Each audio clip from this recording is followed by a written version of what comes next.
I believe. All right. You guys ready for the intro that I came up with for this week? Yeah. Ready? All right. Ladies and gentlemen, Fight Net Radio would like to present Guns N' Roses doing the national anthem.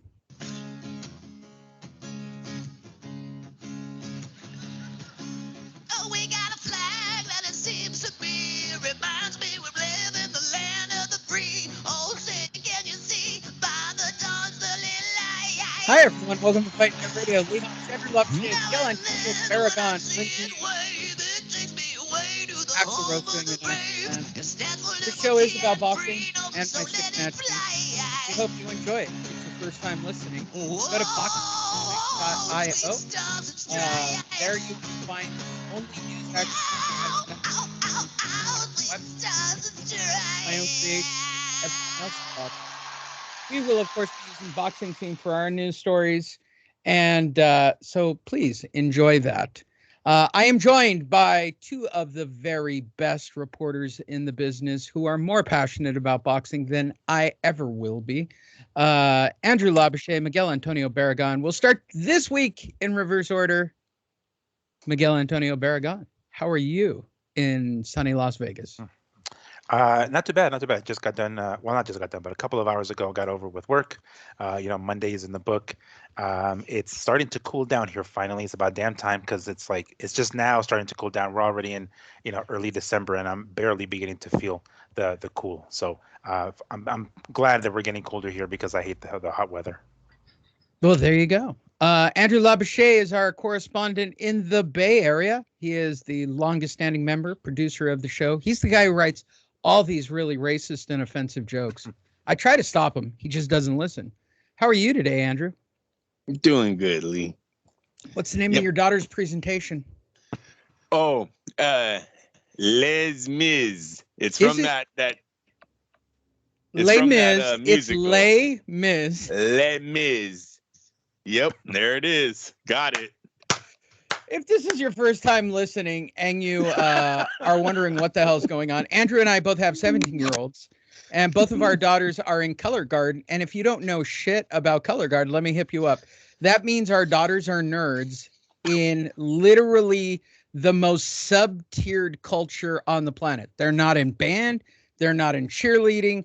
They're literally in a group of people that barely gets water at events. What are you talking about? Are Jesus. you telling me that the flag team gets treated better in the Bay Area than they do down here in San Diego? Well, they get better. Yeah, they get water at the damn events. I know that. No, they get water. All right, I'm not being fair to because my ex-wife is currently one of the flag moms, right? I'm sure your wife has done the deed at least once. Yes, of being the flag mom, and the flag mom basically makes sure that the girls are hydrated. So yeah, but we're going into the fall season, Andrew. It's time for Fall Guard. Are you excited for the indoor presentations? That's what it is. That's the one I'm giving you. So okay. That's what I got. So we still the don't know last what one they was were doing. Pixar. What was No, the last one was show? Pixar. Remember? Pixar. Oh, yeah, out. I remember. Yeah. Right. Okay. So now it's Les Mis. So my daughter's school is too cheap to retool anything they're doing. So they're going to use the same costumes and put a spin on whatever the hell it is that forgive me for saying this because it might get some hate mail. I'll check with sensitivity right now. The way too gay flag coach at my daughter's school. And when I say gay, I don't mean like kids talking about don't be a fag kind of thing. I mean, dick sucking, get the cum off your mouth. Jeez. Why aren't you in San Francisco? They're kids. Really? You're telling me your daughter's coach is not gay? What's going on in the world? Hey, yeah, it was a coach. I thought you were talking about the damn kids. I'm like, Lee, no, we had a gay kid on our team last year. He was a fat kid, and he was gay as a $2 bill. Good. I guess you have to say $3 bill since we had a $2 bill once, right? So there you go. Our producer is Sam Navajero in Australia. Big shout out to Sam. Go ahead, Andrew. I just sent you guys a text. Tell me when you receive it and you've looked at it. Go ahead, Lee. Okay. For this week's show, I have been working on my Australian It's hilarious. I've been working on my Australian for our producer, Sam Navajero. So I'm going to try it out this week for some of our stories. So because I've learned Australian, if I throw it out there, I don't want anybody to be thrown out and go, hey, when did they get an Australian on the show? I thought that dude was like from East LA. I am living currently in San Diego. I've escaped LA, but I've learned Australian, Miguel. Would you like to hear some of it? I've tried it out. I'm curious. Yes, I'm intrigued now. Ready? All right. Yeah. Yeah. Yeah. Yeah. Yeah. There you go. Thank you. Be here all week. Tip your waitresses. This show is about boxing and not just Cambosos suck up. Even though Cambosos has been on the tour of visiting all the camps in the lightweight division. Jesus Christ, he's been coast to coast. He was at a Triller event. He's been in Vegas. He's everywhere. He's a man about town for the last week. Did you get my text yet, Lee? Look at your phone. Yes. There's a story all right. to it. Breaking news. And it is Gervonta Davis. People risk their lives to entertain you, and you're still stealing the fight. Isn't that the one you sent? No, I sent you a You photo. sent 2 of them. You haven't got the photo yet? The picture? Yes. The hand-drawn picture. Yes. What am I looking Yes. All right. So All this week I found this picture, and I was like, "Oh shit! What does that picture look like to you?" I don't know. I just showed it to the camera on my end. It looks like a kid walking with razors on his feet and spiked hair. Yeah, well, it was the red that got me a little nervous, you guys. Well, was you like, think with why the is he- shooting going on recently where the what if parents... it's a scarf? It could be a scarf. I don't know. He's not shooting.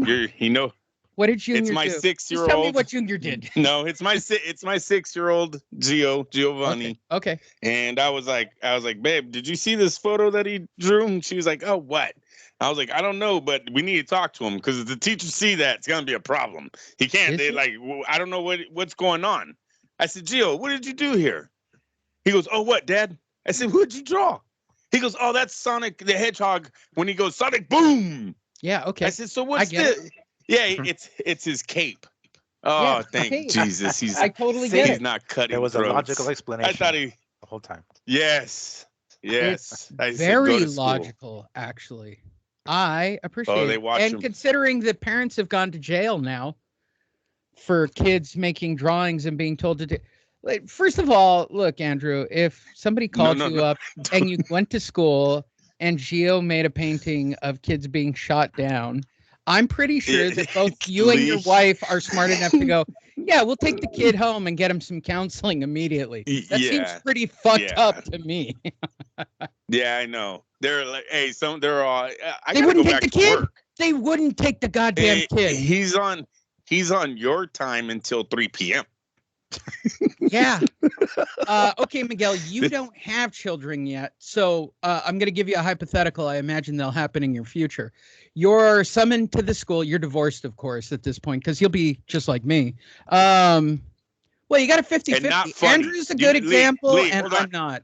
No, hold on, before people start hitting the off button. Not funny. I shouldn't be this. We're numb to this. I'm not being funny. I'm being like for the parents I out kind there. of laughed right now. I shouldn't have laughed. It's not. I'll tell you why it's funny. Fun. Anybody who's a parent that has their shit together would have went, yeah, that's fucked up. I'll get my kid into goddamn counseling immediately. No, the parents are in trouble. The parents, yes, Miguel, they should be. This young man was looking up ammunition in his classroom, and he got caught. And they told the mom. Then they find a text from his mother to the son saying, "LOL, I'm not mad at you. Don't get caught." Oh, it's real bad. And I know she might just be talking about looking up the ammunition in class or something. I'm sure she's not talking about what this young man went on to do the next morning, but terrible parenting decisions on their behalf. It's not a funny situation. Sorry, Lee, but no, it's all right. Let me translate it for our...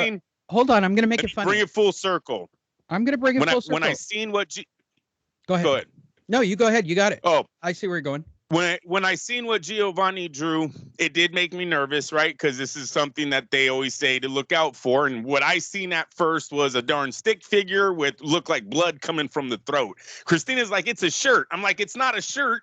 There's arms underneath it. Like, he didn't take the redness anywhere else. They said it's just coming from the throat area. Oh no, this is terrible. I gotta talk to him. Then it's Sonic the Hedgehog and Sonic Boom. I was like, I love this kid. completely see it once he says it. Just be you. Well, Yeah. I'm gonna bring it full circle and make it funny. It might be a little soon, but I'm gonna do it because that's my job. I'm gonna translate it into Australian. Yeah. There you go. The show is it's funny that way.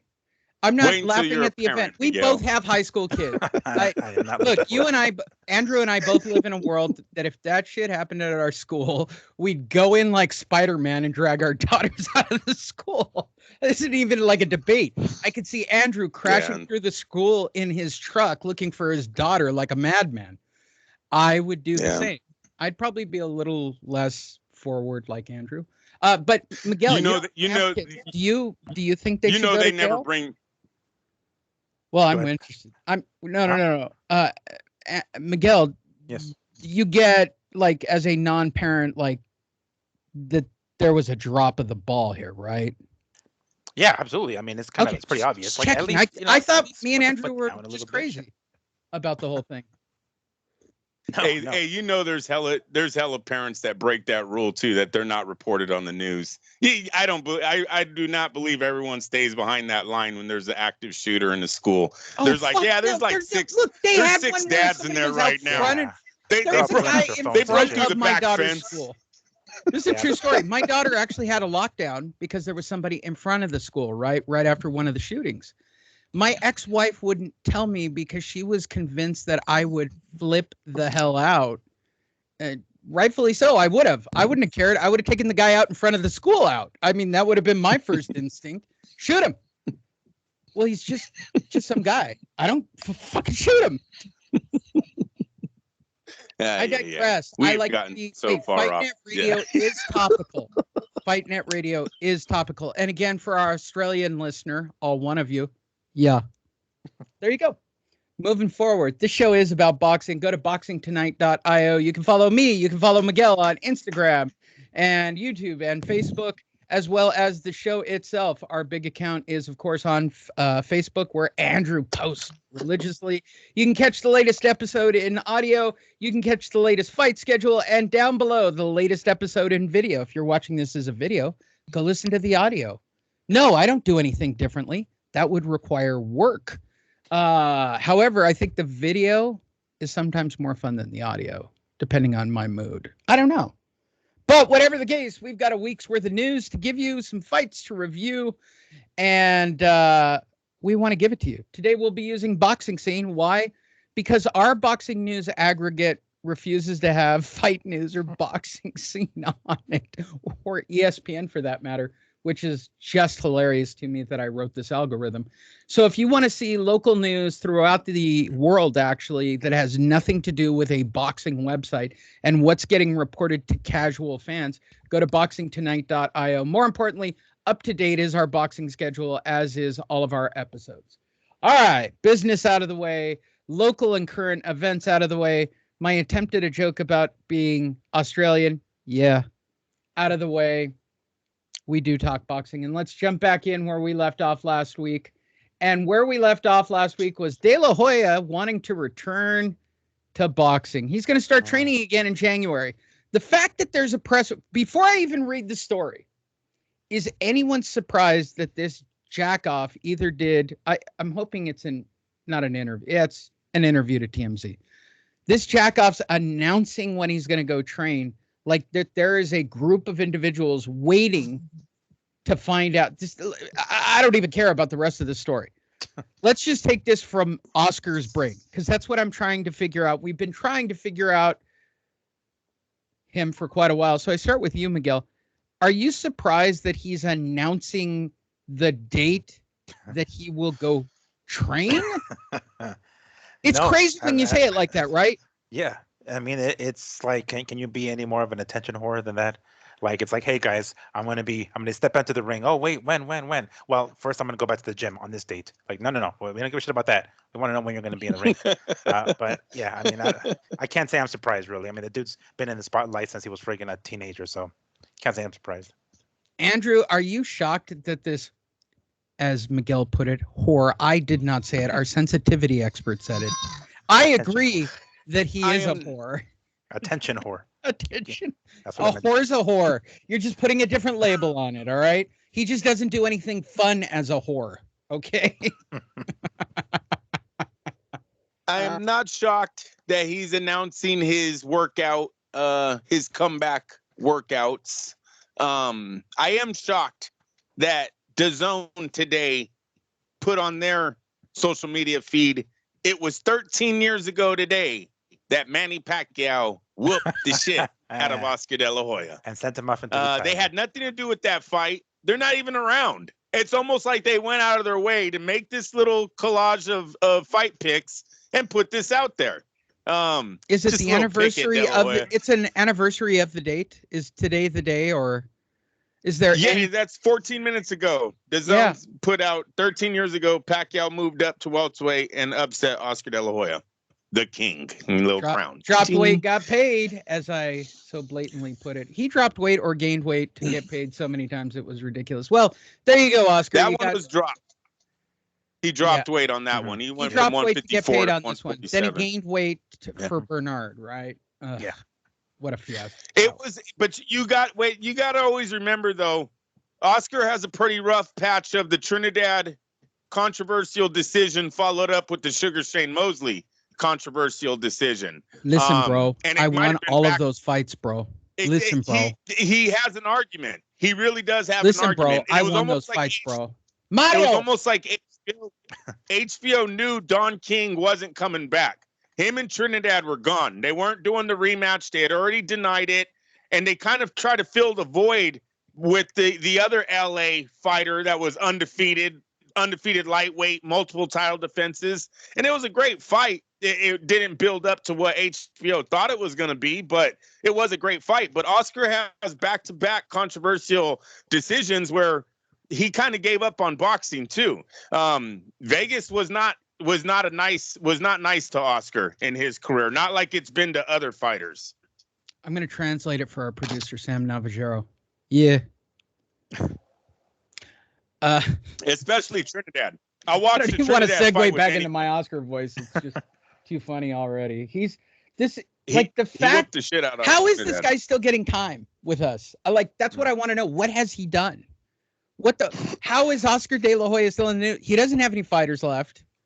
Schaefer's taken all the B-level talent away from everyone with his new company.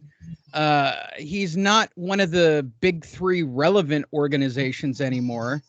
I mean, and the one guy he's got who's halfway decent, Mikey Garcia, doesn't want to fight at all and just, I'll fight that. He just keeps saying he wants to fight guys and challenge them. And not Ryan Garcia. Ryan, yeah. Mikey, whatever. You know what they say? All Garcias look the same. Hold on, let me check with Miguel. They're related somewhere down the line, right? Yeah, they have to be. The bloodline had to have been the same at some point. At some point. I mean, as much as I don't want to admit that there's a Hanish running around Florida who chops people up and has Rottweilers and sells meth, I'm going to take a wild guess that we're somehow related. Going to take a guess. That bloodline is thin. That was that movie Columbia, huh? She's all eat. Teofimo Lopez Sr. Don't need no rematch. My mistake with leaving my son at 135 for too long. So, the new hypothesis in Camp Tio Leo, that's a joke for me here in San Diego since we have a really shitty Mexican chain called Tio Leo. Lee. Yeah. Yeah, go ahead, Andrew. You didn't let me or Miguel answer your question. You asked us if you thought Oscar's time was up, and then you didn't let us answer. Oh, forgive me. Let us return now. What, bro? Tell me how I'm relevant, bro. I was going to just say, you know what? He hasn't tested it for 13 years, right? So we don't really know. I know for a fact. Wait, I can tell you. Mario, I'm relevant, right? Yeah, Miguel, you're right. If I had to bet, he's dead in the water. Oscar, there's no market for him any longer. But he's still going on. He hasn't made a comeback in 13 years. So yeah, we don't know what his market is today. I don't think it's good, but he gets this one fight. He'll either be Mike Tyson or he'll be Evander Holyfield. We'll see. Yeah, with the multiple Miguel? comebacks. No, I get it. I feel like his time is done. It is done. I mean, I rather he took I guess he's going at it a slightly different way than a lot of other fighters. Sugar Ray Leonard doing the multiple comebacks, fucking Roberto Duran and shit like that. After a while, the comebacks get a little watered down. It's like, oh, I'm sure we can find Black him his Sabbath, own Donald Lalonde in life. Probably. It's the Black Wow, Sabbath. did I go Fireball deep contest cut boxing? I've been told not to do that by our the producer. Canadian Like I know Lalonde. boxing history. You can't do that. You can't do that I'm around sorry. here. It was bad. I was Okay. pretending I knew about boxing again. I don't know anything about boxing. Shame on you. Shame on you. Shame on me. But his time is done. Yes, like I realize his time is done. I think it is done, but it is as Andrew mentioned. This is his one shot. This is his first and only comeback. So maybe there's some slight interest, like, oh shit, his comebacks aren't watered down like fucking Black Sabbath or something. It's like, all right, cool. It's gonna be one of those one and only type of comebacks. But even still, I think his time is done. It's like seeing Ozzy, but it's Ozzy now. Yeah, exactly. Hey, look, it's Ozzy now. Mm-hmm. Doing old Ozzy. Yeah, it's not the same. Ozzy. It's kind of sad. 7. That would be great if he keeps doing this into his old age, like Chavez and everyone else, and he keeps wanting to do like past champion fights with like old people. If they would die in the ring, I'd be way more interested in it. I mean, if there was an actual, Shannon Briggs is working on getting himself killed.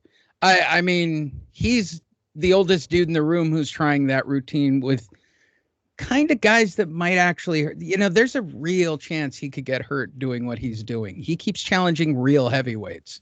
That's bad. That's bad. He looks old.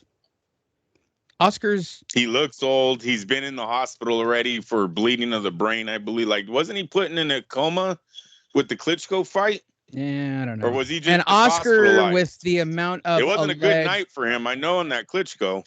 Well, with Oscar's case, the alleged cocaine use, alleged drunkenness, the alleged plungers up the ass. I mean, he can't be running well as like a machine. Hey, he's probably pretty regular with the girls plumbing his ass out as much as he does. He likes to be pegged. Allegedly likes to be pegged. What's watered down on Oscar are his comeback rumors. He's been doing numerous times and he never gets past the workouts. Look, they've been saying for a while the guy had a bad back. I know I've said it many times on Fight Net Radio. It's old news. It's all old. But he has a bad back, and for some reason when he gets close to getting to weight or he starts getting in real fight shape, his back goes out on him and he has to lay down for 2 weeks, or kind of what Mike Tyson was saying the other day about you have one good day, then you might be down and out. These guys, they've been training their whole lives, especially Oscar. His whole life he's been training like this, and his body just will not respond anymore. So that being said, I mean, if Oscar makes this announcement and we come to early 2022 and he falls out again, I mean, come on, we got to tell somebody needs to tell him you just got to hang it up. This is like tell him a lot of things, but that hasn't really worked out to date. The partying is one thing. Someone needs to tell Oscar to stop with the shades in the casino, though, or in the ring, in the arena.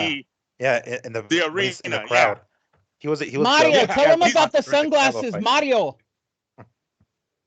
Hey, Miguel, is he not like the only one of maybe 3 guys in the first 4 rows that are doing this anymore? Yeah. Now, I know when you watch the PBC fights, like they all have sunglasses. It's sunglasses are really in. But it seems like the fights that Oscar's been to on the DAZN undercards, they're just not holding the same crowd. And you can always spot Oscar. You're like, hey, look, the guy looks like he has a hangover. There's Oscar. Yeah. There's Oscar. I was able to point him out at the Oscar's the one's like, hey, and I was like, wait a second, man, these are bright lights. Give me your glasses. Yeah. My eyes hurt. Mario, I got a good excuse. Mario, give me your glasses. Like, why's your face so small, Mario? It's like your penis. Oh, who said that? Teofimo Lopez Sr. Don't need no rematch. I swear, in the Canelo fight, Lee, he looks like he's trying to have a disguise on. He's like the only guy. The Canelo Plant fight. He's like, oh, look, there's Oscar trying to hide in the corner. Yeah, we all see you're there, buddy. Yeah. We see it's like you. The only dude wearing glasses. He might as well have had those glasses now with like the big nose and the fucking eyebrows and stuff. The cover photo is going to be of Oscar, and I've got to put a cheap mustache and a wig on him, trying to sneak into a Canelo fight. Teofimo Lopez Sr., we don't need no rematch. Smart, because you'll lose that one too. My mistake was leaving my son at 135 for too long. You remember the corner we talked about having such great moments as, fuck it, hurry up, knock this dude out. Okay, calm down. That corner has now said, we don't need a rematch. Sure, okay. Let's see what they have to say, Mr. Senior. I don't need no rematch. Good English. Way to start it off. My mistake was leaving my son at 135 for so long. This game, you got to knock everybody out. No, you don't. No, you don't. What are you talking about? No, you don't.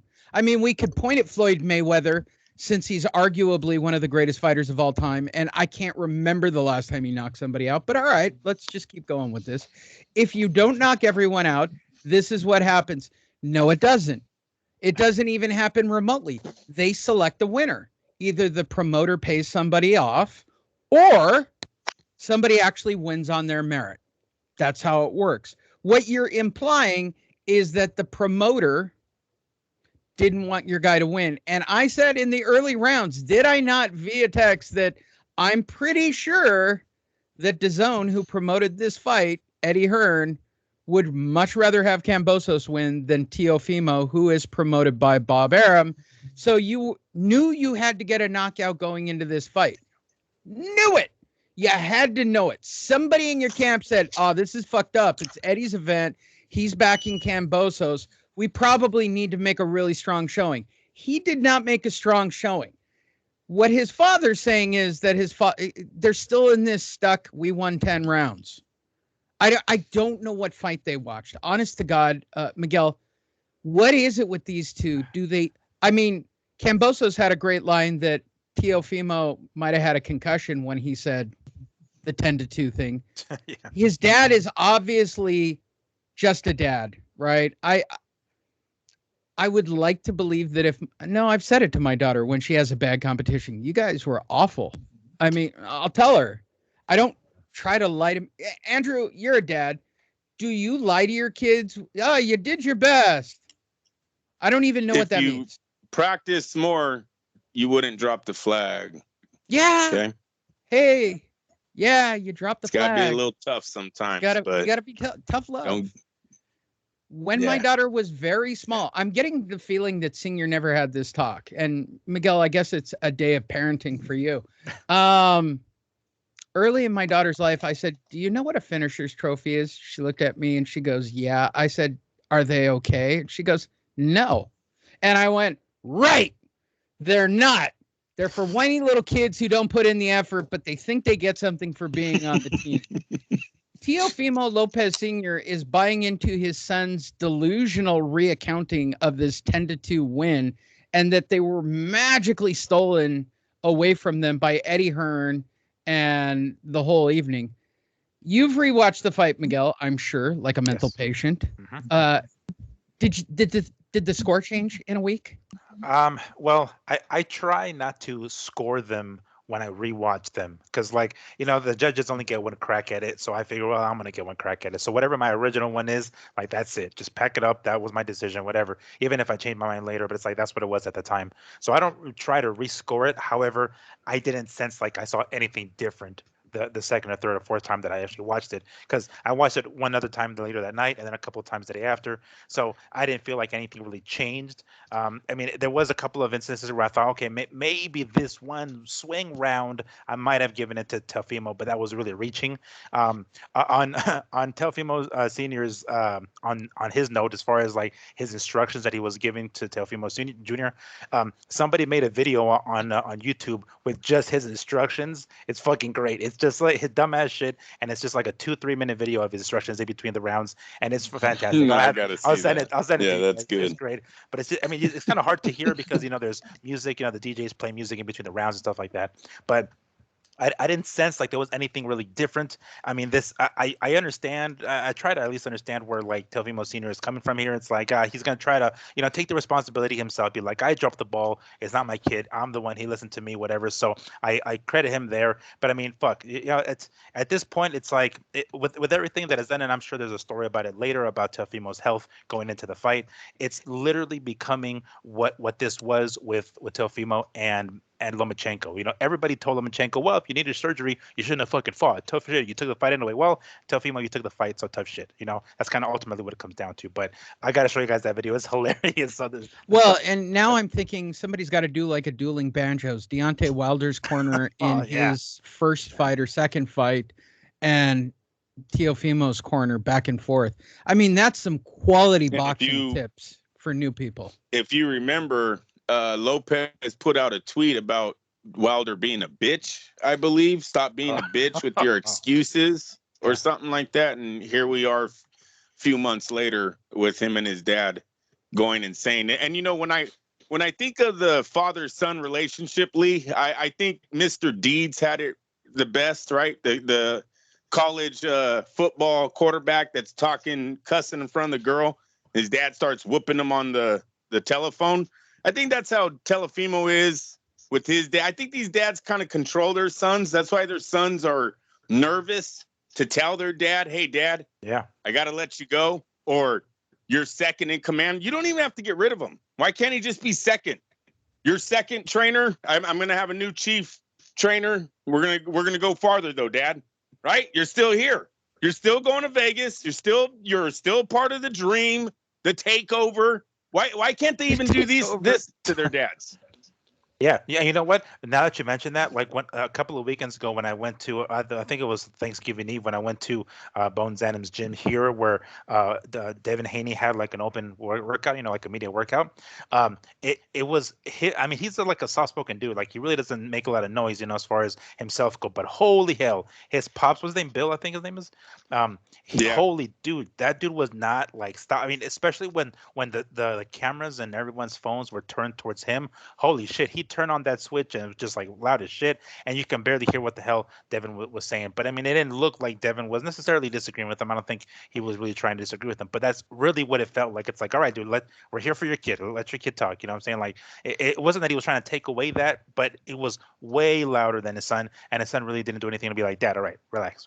We're gonna do this workout, whatever. But yeah, it was just that's how you sense it. It's just like, well, yeah, these kids, they don't want to call them kids, but they're younger than me. But like they don't want to, and this happened to me. I don't want to turn around and tell my dad like, Dad, fucking stop it already. God damn it. We can't do that shit. It's more like it's a discipline thing, I suppose. But that's the sense that I got in that gym. Moving forward, Amir Khan and Kell Brook grudge match finally set for February 19th. It's official. We are here. We've been covering it every week for, I guess, someone. Can I add one thing to that Lopez story? Sure. Because I don't give a shit about Kell Brook and Khan. Is the cool. First reason. Then I'm getting rid of that story, and we'll just jump to the next one. I'm just kidding, Lee. I'm just kidding. I'm just playing with you. Listen, but did you hear that his father started texting the hell out of Eddie Hearn? No, but I like it. Yeah. Drunk girlfriend I can't believe he did this to us. He was texting him like, I would love for Eddie Hearn to read him out loud. Drunk texting at midnight. Oh gosh, that's so great. So yeah, not a good look. If you guys seen the pound for pound list, they don't even, or what is it, top 10, the ratings that you put out, Lee, the Zone put out, how you sent those to us last night? They don't even have Lopez's name on there. It's almost like they're going to get rid of him because of his father. And they should. His father was an embarrassment. His dad was yelling during the media day. And like you said, Miguel, with Devin Haney's father being so loud, you couldn't even hear the son. They were literally breaking up the interview. And you just see Teofimo's like looking for his dad. He's just like, because he can hear his dad screaming, but he's doing an interview, but he's so loud that he's making them stop and actually. Oh, what is my dad in a fight? Is he getting arrested? Like, what's going on over there? It's embarrassment. After the fight, he's an embarrassment. No, at some point, as a young man, you need to grow up and you need to tell either your overprotective mother or your out of control father. At some point, you gotta let it go, right? I'm my own man. I'm doing my own things. Look, if they can't take being the second trainer, then you let them go totally and just take care of them. Do whatever you have to do to make things right on the outside of the sport, but you still got to get rid of them. Lopez's career, unfortunately, is going to end up like Danny Garcia if he continues down the path of, I'm going to ride and die with my dad. Everybody in the boxing world sees that the father, just like Angel, had taken Danny as far as he could. And they were world champs. Dude, he had one of the best wins of his careers under his father against Lomachenko. Ride that into the sunset. But they got to sit down and talk because pivot. Right now he's gonna get blackballed because how his dad's acting. It's time to pivot. Got to pull an Oscar De La Hoya and go, Dad, I know you're gonna disown me. You got to go. Yeah. That's all there is to it. Bringing Oscar back. Hey, like Bobby though, Ricky Bobby, he left those tickets at the thing. His dad took those tickets you keep leaving the Gonna be tickets for front Dad. row. He better be front row. Everything in my life's about you, Dad. If you don't come in first, you come in last. Oh, well, son, that's just wrong. I could have been high when I said that. Yeah, I was drunk when I said that. You could come in second. You could come in third. That's just stupid. That's just stupid. Let me translate all this into Australian for our producer, Sam Navajero. Yeah. All right, cool. Moving forward, Andy Ruiz is set to return. He's eyeing a March return in Mexico City. You know, the guy who's from the United States but claims he's from Mexico. I turn now to our Mexico correspondent who does travel there frequently. Can you explain to me his dual citizenship, Miguel, at all? Because I still to this day don't know exactly where he's from. I don't either. I mean, I don't know. Good for him, I guess. I mean, I don't know. Good on him. I don't know how much of a fan base he has in Mexico City. I mean, if anything, it'll be north of the fucking more north towards Tijuana, Mexicali, or something like that. And maybe he'll have a little bit more of a fanfare there. But going as deep as Mexico City is kind of deep, bro. I don't know if somebody less skinned like you wants to go that deep. Well, if you were a boxer, right, and you fought out of Vegas, and then you suddenly lost your fucking head, and you didn't listen to me or Andrew as your promoters, telling you, what the fuck are you saying? You're from where? And then you said, hey, my next fight, my return, because I just lost the championship. And then I fought a nobody and nobody really cared. My next fight's going to be in Mexico because that's my fan base. Where in Mexico would you want to fight, Miguel? Oh, it would be closer to the border, yo. It'll be Tijuana. Family, right? It'll be Mexicali. Get family there. Ensenada, you best believe it. It'll be closer to the border. No way in hell am I going that deep. Who would want to? Have you been down there? When's the last time you were there? Last time I was there was a while ago. Hey. Tijuana. It's only if the money. It's only if the money's good. Listen, we're talking money here. That's the only reason why you would want to be in America rather than a few miles over the border, right? It's. Well, you'll get people who travel. Like if they planned it really in TJ, I've been to lots of fights in TJ. I've been to lots of MMA in TJ. Plus it's TJ, which is insanely fun. Yeah. Right.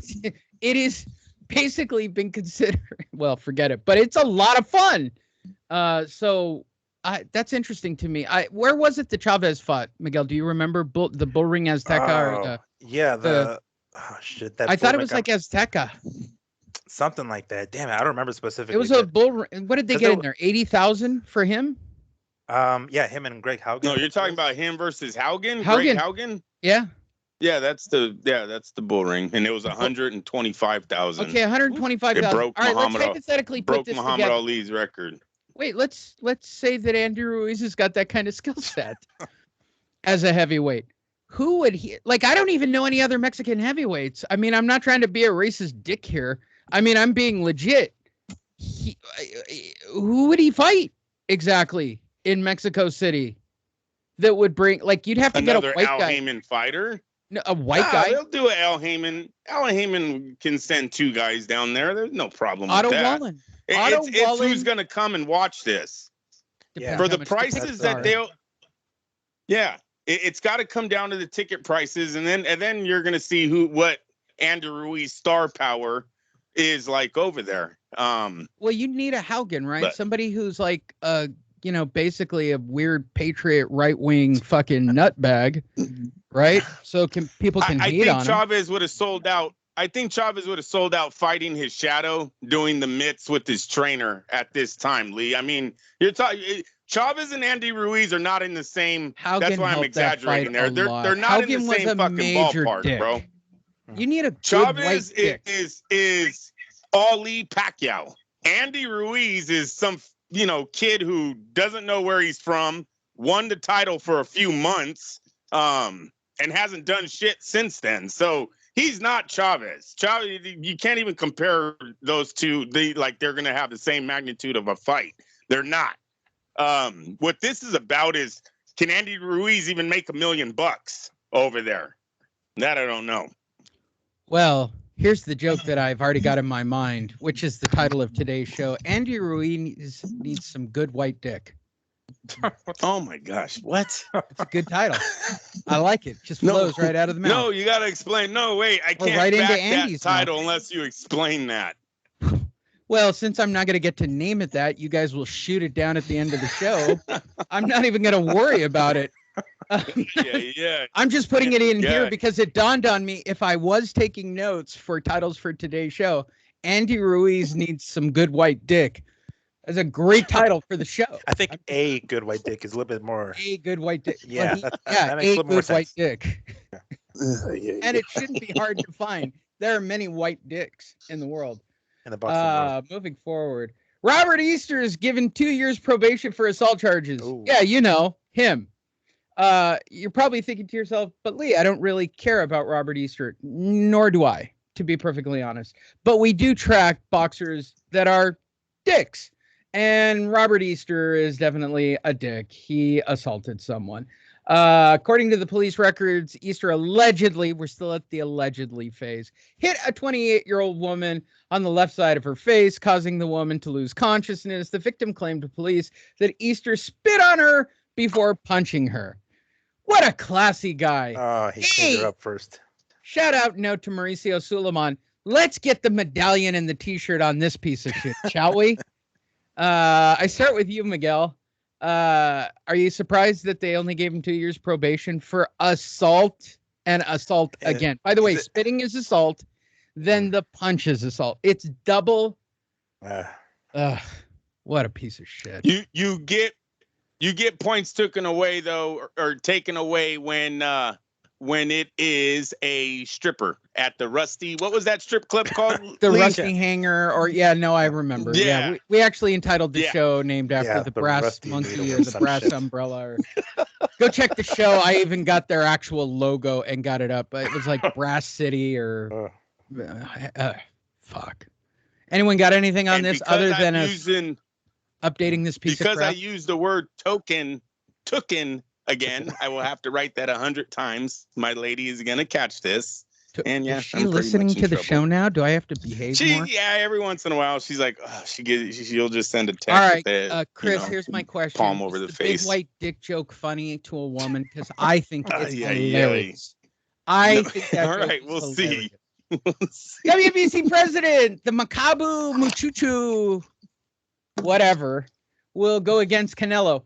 In a biggish whorish move, Mauricio Suleiman has said that the current WBC champion at cruiserweight, Makubu, who's fighting a guy named, no joke, Muchunu. It seems like a fix. It I don't like it. Is Don King involved? Yes. He is actually. Yes. What did you know? The winner of the Makubu Muchunu will go against Canelo. There are many fights that are already in the pipeline, and this is one of them. What the fuck? Can I add my name to that list, to the Canelo sweepstakes, since there are many in the pipeline and we're just naming fights? Hanet versus Canelo. I'll cut weight.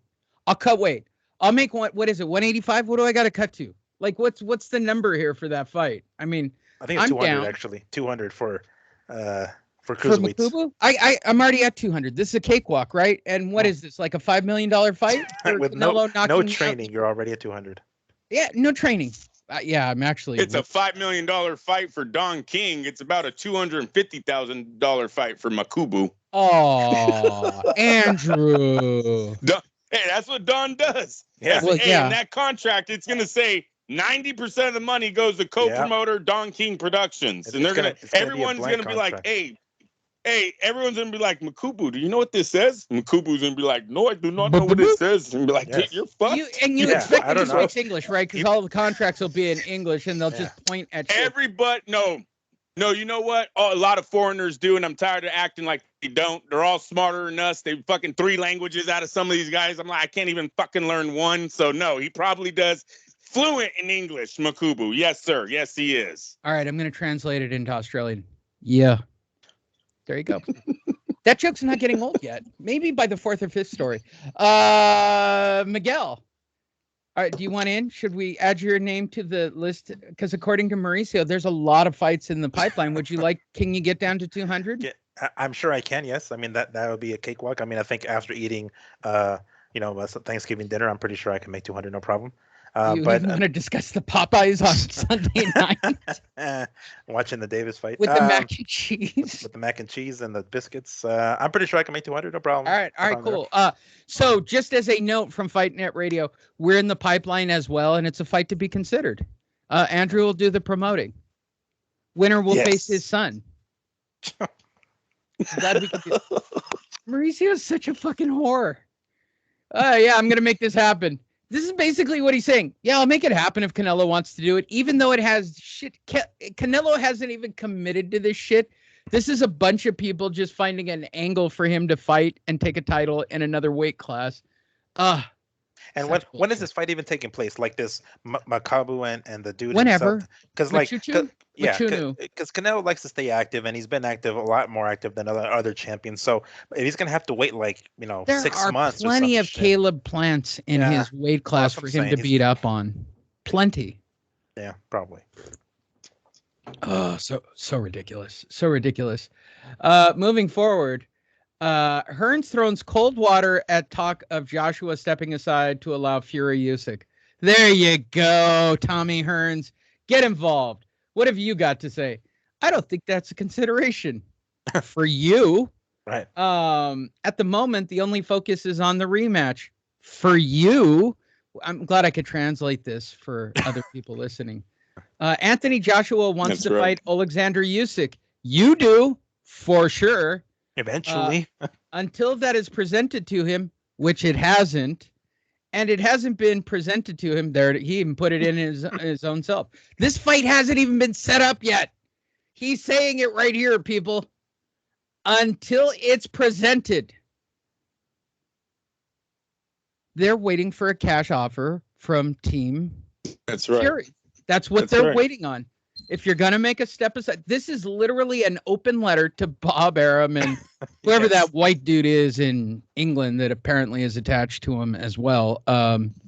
Frank Warren. I can never remember Warren's name. He only shows up for Tyson Fury fights and a few MTK fights.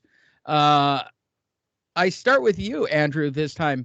Sounds to me like they're fishing for a check to step aside. Yeah, they're definitely fishing for a check, and they're trying they're trying to act like they don't want it, right? No, I really want the rematch. Because if your fighter's like, which Anthony Joshua was, he was like, oh yeah, of course I would take step aside money. Well, the offer's not going to be too big. You don't want the fight. If you're the one offering to take the step aside, then you don't want the fight with Usyk. So why would we give you $40 million? But if you're actually the roadblock to a $200 million fight, well, now they might work with you guys, and they're going to work that $40 million down. But definitely they're going to try to get him to step aside because the pot is that much bigger if Usyk and Fury do it now. So yes, definitely. This is the right move. Look, we've said this for weeks. This is the right move for Joshua. An immediate rematch with Usyk. He does not win. He didn't give his trainer the proper time to even change him before fighting a fighter as skilled as Usyk is. So this is the right move. It's just about can ESPN Bob Arum work a deal with Eddie Hearn and Joshua that they all think is fair, and he'll step aside? Right now, their asking price is $40 million. Miguel. I wouldn't be surprised if it was Tommy Hearn himself who created the rumor. It's like, what? Well, there's a rumor about us taking step-side money? No, we don't want everyone to do that. I wouldn't be surprised if it was him that spread the fucking rumor. But I mean, let's be honest here. I mean, why wouldn't he do it? I mean, let's fucking be realistic here. He's gonna take some money to not take an ass whooping, and then later on get the winner. Of course, he's gonna do it. I mean, if it comes down to that, of course. But I wouldn't be surprised if something like that actually does come up, and he goes, he takes it and just steps aside. Why not? Shit, I'll do it. There you go. We must not forget Tyson Fury in that fourth round seemed like he got a little bit helped by the ref on getting up on this third fight. On the count, they were seconds away from not having Tyson Fury as undisputed anymore, and that whole thing just getting blown out the water. Fuck the Joshua Fury fight. We're not having any fights that are the magnitude that these two guys are still holding right now. If these two get it on, the fight might not be big in America, but around the globe in the boxing world, this fight would be huge. There would be money coming in from all sides. The gambling would be huge on it, because I still think diehard fans are gambling on this fight.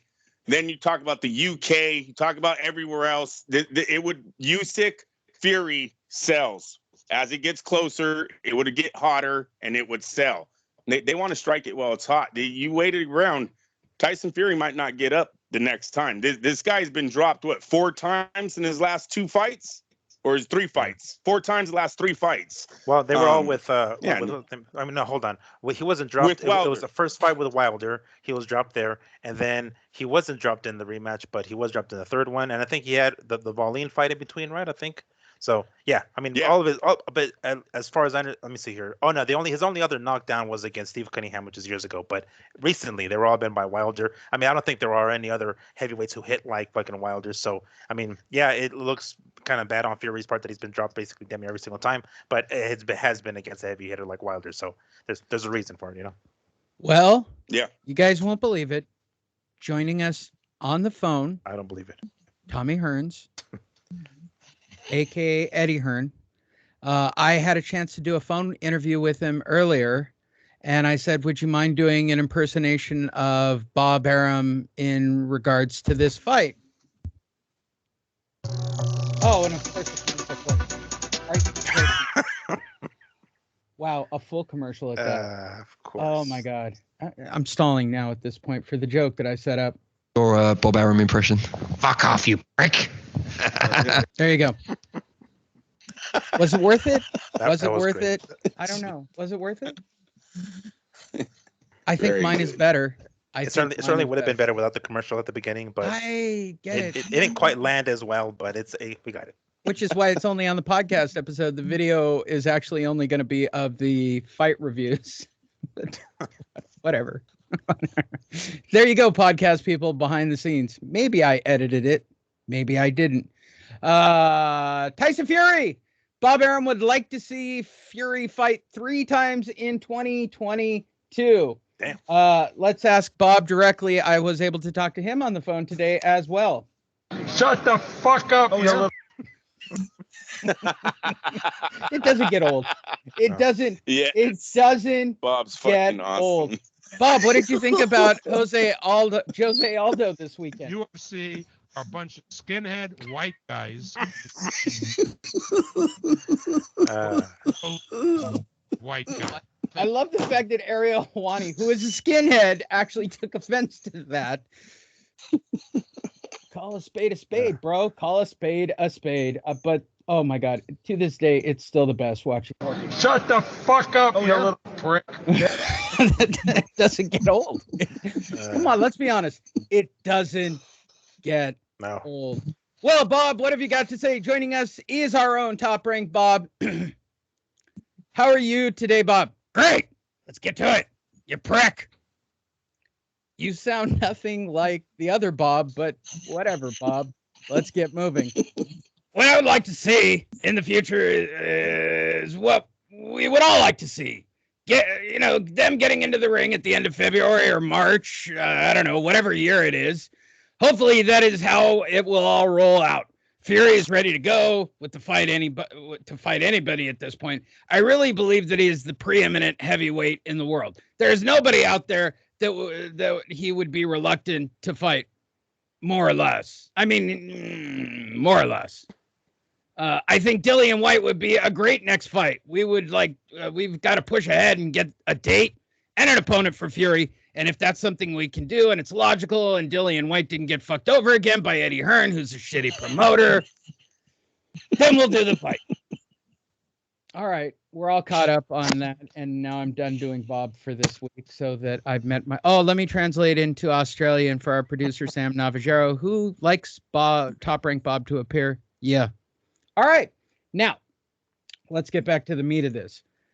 3 fights, is that feasible from your perspective, Andrew? No. Hell no. I don't see it in him anymore. I think I believe Tyson Fury's here for about 2-3 more fights, and they're all going to be against Usyk or Joshua, and he's going home. I don't see him for the long run anymore in boxing. Hey, prick. Go ahead. I wish I could. I'm going to have to take this and turn it into something. Yeah.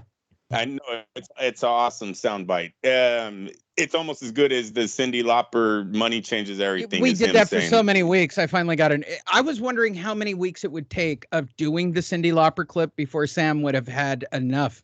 And since Sam has now figured me out that if he doesn't mention it, I'm going to give up on it on my own. I got to change my game up now. So I might be doing Australian for the next month as a running joke. Miguel, I took a drink of coffee in the middle of that. Miguel, you would have paid him what he was looking for. Shut the fuck up, you little prick. Oh my God, so great. So great. So great. It doesn't get old. Miguel, can he fight 3 times? Can he get 3 name fights? Can he make another $100 million next year? Well, I think that second question is the more important one. Can he do it? I think he can, obviously. 3 fights in a year is definitely doable, even still at his age. But the second question, can he get 3 top-notch, top money-making opponents? I don't think so. And because I don't think he can, then I think that I'm going to go with what Andrew was saying, that I mean, however many few fights he has left, it's only, and this would probably be another good plug for that, Cyndi Lauper song. But if there's a 3rd fight in this year somewhere for him that could potentially be big, if he ends up fighting, I don't know, let's just say for the sake of argument, the winner of was it Usyk and AJ, right? And then later on, whoever the hell lost that one, gets a crack at him eventually, then that's probably the only way I would see that him fighting, that many times in the year. But really, I don't even think there's enough opponents for him to entice him into having that 3rd fight. 2 seems logical. I think that's kind of reasonable. I think he can do 2. Well, I should say can do. He can do 3. He can, but I don't think there's going to be enough opponents out there that's going to entice him into getting something that'll bring the payday to get him into the ring a 3rd time. No, I don't think so. We're pretty sure. I feel like, I mean, he is kind of on that last stretch of his career. I feel like he does have a few more fights in him, not just 3. To bring all 3 out, to blow his wad in 2022 and get all 3 out of there. I'm pretty sure he's going to stretch him out a little bit and be the next maybe 2 years or so, and then that'd be it. But he's going to fight more than 3 times before the end of his career, I think. Shut the fuck up, you little prick. Yeah. Let me say, Tell me how you really feel. These guys, these fighters are all falling into the same category, is that they're getting paid way too much money to come back for tune-ups.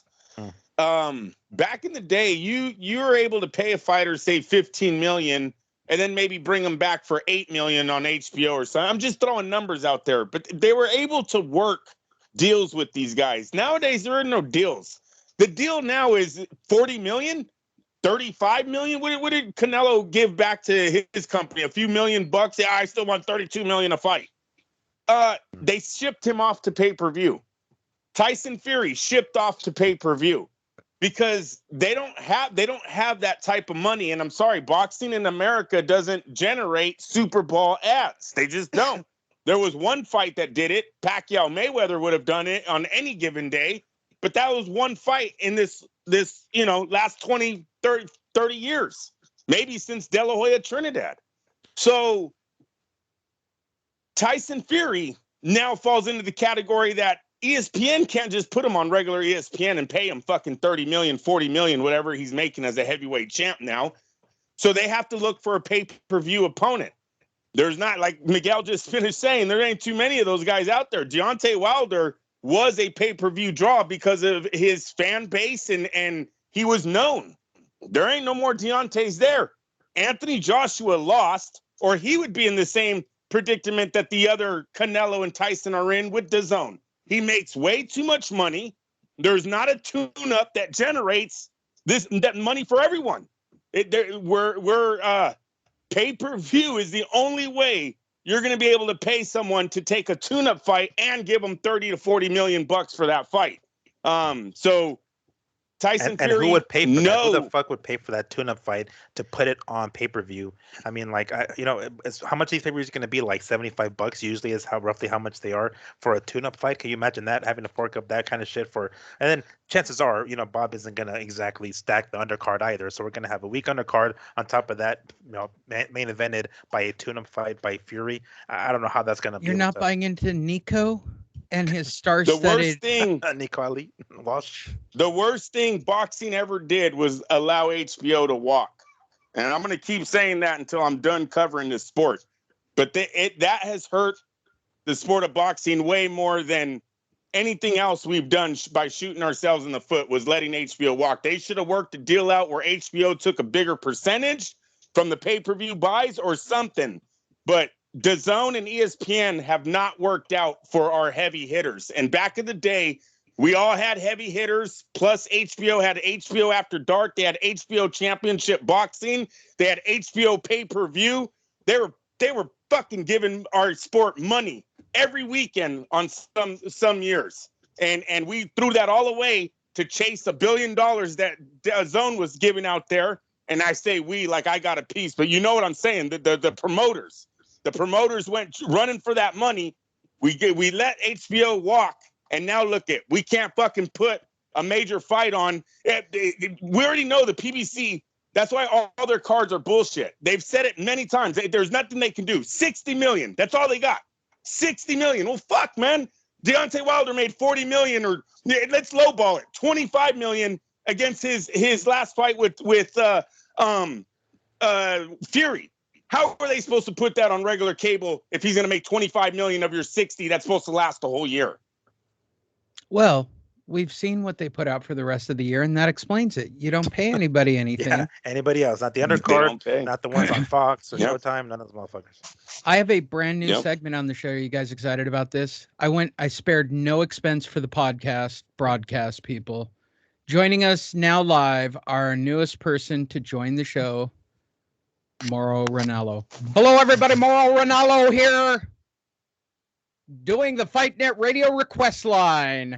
This one's going out to Tyson Fury, Eddie Hearn, and, of course, Bob Arum. Not to mention Miguel Antonio Barragan and Andrew Lapachet.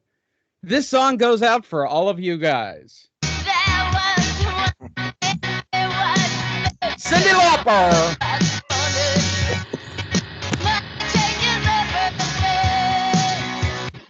I went a long way for that joke.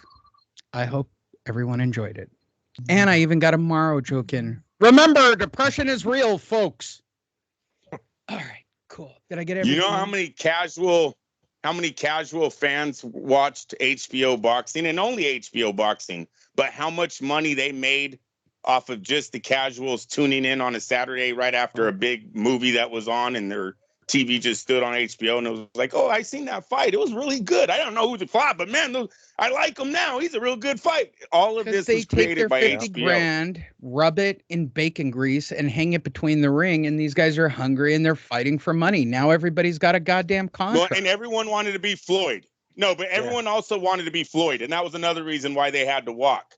Not everybody can make 20 million, 100. I ain't Floyd at the end. I make 100 million, 80 million to step in the ring. Come on. Now look at what we have. and HBO was like on every. And I've done this myself a few times. Like I went out of town and I stayed in a hotel. HBO was in that That's fucking right. hotel. Every fucking place you go, That's every right. hotel, anywhere, you're gonna have HBO. And one way or another, I managed to catch the fights. I didn't fucking miss a goddamn thing. So it's just like that shit was everywhere. You know what I'm saying? Like that. I think I'm not sure how long Casual it's gonna fans take watch before we're gonna. HBO. They don't watch Yeah, Showtime. Yeah, They don't. exactly. That's that's the right. Exactly. difference. They I don't don't know when watch we're gonna the realize zone. it. Yeah. They don't They, watch Or the anything they else. zone. do They Disney not barely. Plus. watch the That's zone. why Bob Arum has cornered this market. And look, as much as I want to shit on the PBC, which I'll do later on, the PBC generally makes their content available to the casual fans, right? They're not held up Yeah, on and some. really, Everybody has go access ahead. to PBC and PBC replays through the ass with retouched audios. If you go rewatch their fights, their audio is not the same as Fight Night. They go back and they clean everything up. They change the audio and they pump that shit out every hour because Fox bought it for nothing. So it's filler during the day when all these PBC fans are home. Yeah, I said it. I said it. If you're a PBC fan, you're a worthless can collecting, stay at Oh home, my gosh. getting quarters to yeah. do the laundry. Fuck. I said it. I can't stand the PBC and or its fans. Period. Lee, how do you really feel? Goddamn right. No, that would have been the the Bob clip. Like, shut up. Yeah, you fucking shut up, you fucking prick. All right, I worked really hard on the next joke. Again, this is only on the audio broadcast. Audio people, go check out the video if you want to. We're just doing the actual fights today on the video. But this next joke I'm going to set up because I invested a lot of time into this next joke. And last time I did this, it was a home run per Andrew.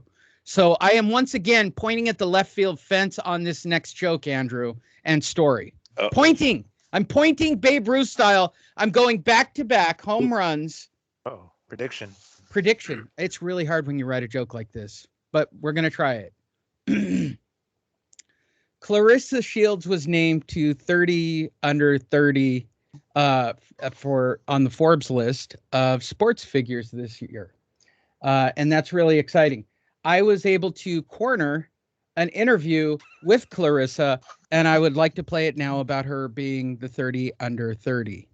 I can't tell you how free I feel now that I've started identifying as a woman. Now that I can compete as female, I'm ready to smash the other girls. All right, how was the joke? Lee, you're terrible. You don't want to laugh at it, but you know it's funny. You know it's funny. That's a great joke that I set up. Miguel, are you going to... I'm looking for an Olympic scorecard. Or you can give me a Bob Arum euphemism. Was it a single, double, triple, home run? That was a solid triple, I'd say. I don't know if I'd be a home run, but it's a solid triple. And Andrew, did you want to rate the joke? No, I'm not rating that joke. That's terrible. All right. Clarissa's a female. Lee does great for the sport. Connor Ben will be ringside for the Con Brook fight. Apparently, the Con Brook fight that Andrew didn't want to talk about earlier is coming back to haunt him. Con and Brooker are scheduled to fight, Yeah. and apparently Connor Ben wants the fucking greasy-ass leftovers of one of these old guys after the fight. I can't tell if this is pathetic or brilliant on Connor Ben's part. I mean, I got to be perfectly honest. It's literally picking on the carcass of two near-death boxers. So I'll start with you this time, Miguel. Is Connor Ben brilliant for wanting to, basically pulverize one of these old dudes, or is it just sad? I mean, I guess it's both. I don't know if we can say it's one or the other. I mean, it's sad that number one, these guys are, fighting one another. I'm talking about Khan and Brooke here, but I mean, we've heard the phrase, a day late, a dollar short. This is like years late and millions of dollars short. Like at this point, no one gives a flying fuck about this, and I'm not sure how much anyone's going to give a rat's ass of who the winner, comes out. This fight comes out, and then ends up potentially fighting Connor Ben later on, which is of course the reason why Ben is going to be there to begin with. It's just part of the sport. Eventually the new young lion takes out the old lion. Is kind of just how it is, right?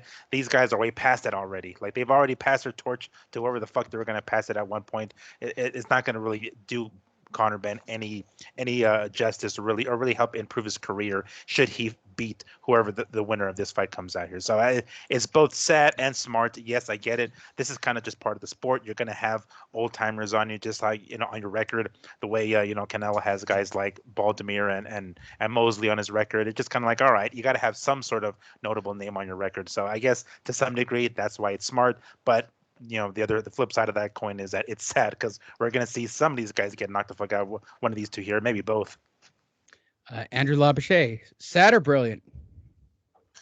Brilliant. There's so many places to go. Don't listen. This is what America's welterweights is missing. No one ever passed the ball, kept the ball rolling. Everyone wanted to become Floyd without beating Floyd. Floyd himself had to beat De La Hoya before he became Floyd. Floyd can't sell a fucking ticket before the fight with Oscar De La Hoya. He's not a pay-per-view star. He's none of that. Oscar gave him all that. Floyd will never admit it. They'll never admit it, but it was Top Rank who made Floyd Mayweather, and it was Oscar who graduated him into the pay-per-view star, because Oscar had people who loved him, and he had people who hated him.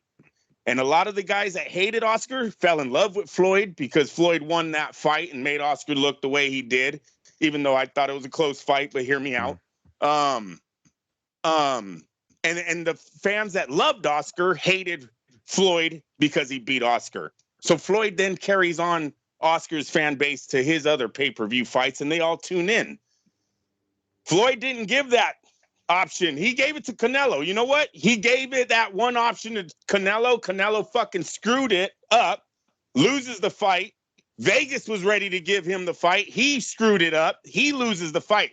But Floyd never did that for the welterweights, and the welterweights are all scratching. Now, going back to this one, this only works for Conor Benn if Amir Khan wins, because Amir Khan is the legend in that ring. Yeah, it is he's not the bigger Kell star. Brook. Yeah, he's the way bigger star. That's right. Kell Brook is known, but he's not Amir Khan. If Amir Khan can look good and not say stop Kell Brook, that Or show Ben up with versus his Khan wife. fight is whatever the case. It makes that fight bigger over there in the UK. It makes Ben a bigger star. This is how we keep the ball rolling. This is what the American welterweights is missing. Yet they're all trying to demand pay-per-view money without having any legends on their resumes. Soon, Spence by default is going to become the legend, and Virgil Ortiz or one of the young guys will take out Spence. Conor Benn might take out Spence. Terrence Crawford by default, even though no, Terrence Crawford is going to become the legend, right? What is he? 34 already? Is he not 34 years old right now? He's in the early 30s. I don't know how old, but yeah. Yeah, he's like sitting there right now. So these are these guys have all been looking for that big payout. They are the guys that these new younger guys are going to take out to become the new kings of the division or whatever. They never reached that status. They never reached it. Manny wasted it on fucking Jeff Horn and Ugas. Those were the guys that took out Manny at the end after Floyd. These are nobodies. These are absolutely. He never got in the ring with Spence, and he never got in the ring with Crawford. Spence because he's a fucking bust, and Crawford because he was scared. He couldn't want to do it, and Bob Arum knew he couldn't give Manny no fucking $25 million and then not see that shit come back again. There you go. Moving forward. Lost my pointer. There we go. Wilder. Miguel, did you understand what I'm saying there? No, because Lee goes over stuff. Did you understand what I was saying there? Yeah. Well, I mean, the fact that Floyd wasn't like the opportunity didn't, for one reason or another, didn't appear for Floyd to pass the torch at welterweight. I mean, yes, he did do it with Canelo, but I mean, realistically, Canelo was fucking 23 years old. I mean, I don't think he'd even reached his prime at that point yet. But it was still to some degree Floyd trying to pass the torch if that was to happen, because that's the reason he took it, right? It's like, oh shit, this guy looks to be the next major cash cow. If I can make him another cash cow or a bigger one by him having to whoop my ass at this age, then whatever. That's how you pass the torch in boxing. But I mean, I get what you're saying as far as like the welterweights. That kind of hasn't really happened because Manny did kind of spoil his ones right with fucking with Ugas and Horn. But I mean, somebody's got to pick up the slack eventually, right? Someone's got to pick up the torch, and we're looking at PBC over here with fucking with Spence, and then Crawford maybe. But even then, like we saw what happened with Crawford's and Porter's pay-per-view numbers. Is Crawford the guy that's going to be holding the fucking torch thing? I mean, it's going to be one of those like vacancies for a while before someone else does it because the lineage basically stopped with Floyd. Now for our quick hits of news. I'm not passing right over it, Andrew. Wilder, the best is yet to come for me. I still have goals in this sport. Yes, your king has spoken to the Mirror, a fine UK publication that we use every once in a while on this show for my personal amusement. I'm feeling great. I'm doing great. We didn't even get what we wanted against Fury, but we still got something out of it. Okay, I need help on that one. I think we got something even bigger out besides just a victory. Okay, what? I'm grateful for that. I'm blessed all the way around. With that said, it's no complaints at all. We just have to move forward. If you're wondering, it's kind of how he talks when he talks normal. For those listening going, why are you talking in a deep? Because your king talks like this. You come up to a certain point as humans as we feel, as humans, we feel we come up to a dead end or we fail. That would be a period, not a comma next. We think this is it for us. No, you're wrong. It's kind of a fail. But when you're traveling along your journey, nothing should be, this is it. Okay. For me, this is not it, comma. This is just the beginning. The best is yet to come for me. Although I have accomplished a lot of things, more than I could have imagined, what exactly did you do but steal a green belt? Still to this day, I don't know what defines him as a great heavyweight champion. If you've listened to the show previously, you'll understand that. I do still think I do still have goals in the sport. Yeah, like beating someone in the top 10. That would be a good one. Beating someone in the top 10 would be a good goal for him. I'm looking to accomplish the goals that I still have left, like beating someone in the top 10. I broke my hand, so I'm healing in process right now. Once this is over, I'll resume training for sure. Boxing is a year-round sport, so you've always got to be prepared. You've always got to be ready. After this, I'm looking to get back in it. Okay. Your king has spoken. We'll start with you this time, Andrew. The king has spoken. Are you excited that he hasn't accomplished whatever it is that he needs to accomplish whenever or wherever that is? And that he still has goals. His goal is to cash another check. Look, the price that Deontay's getting paid to fight in, there's no reason to give it up yet if he still has some fights out there. We all know that Andy Ruiz fight is probably a done deal for a pay-per-view event. I think that fight sells. I think they're both going to make a good amount of money on that one. So why not? And seriously, if Anthony Joshua takes step-aside money and him and Deontay Wilder want to work out a fight with each other, Lee, I'm not mad at that fight. I don't care that they're both losers. I'm not. Their records are still very strong, good resumes. They're both sort of in their primes, or at least at the top of the division. Let them fight. That's 2 checks. I mean, you're looking at another maybe $60-something million that could come Deontay's way for these fights that would be on both sides of the pond, would generate money, and they're both on pay-per-view. So, no, I don't think Deontay's going anywhere. Definitely here to stay.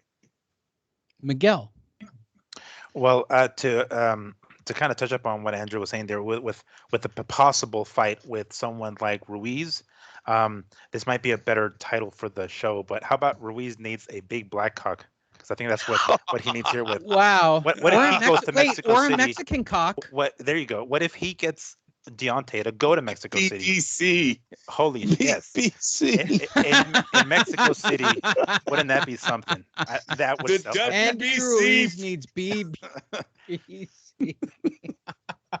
I think that You would guys are sell close to a signing lot. off on this. You guys are really close to signing off on That would make BBC. some major money in Mexico City. I would say people know who Deontay Wilder is. People know what he's done. So I mean, why not? That in itself, I think, would bring a lot of money.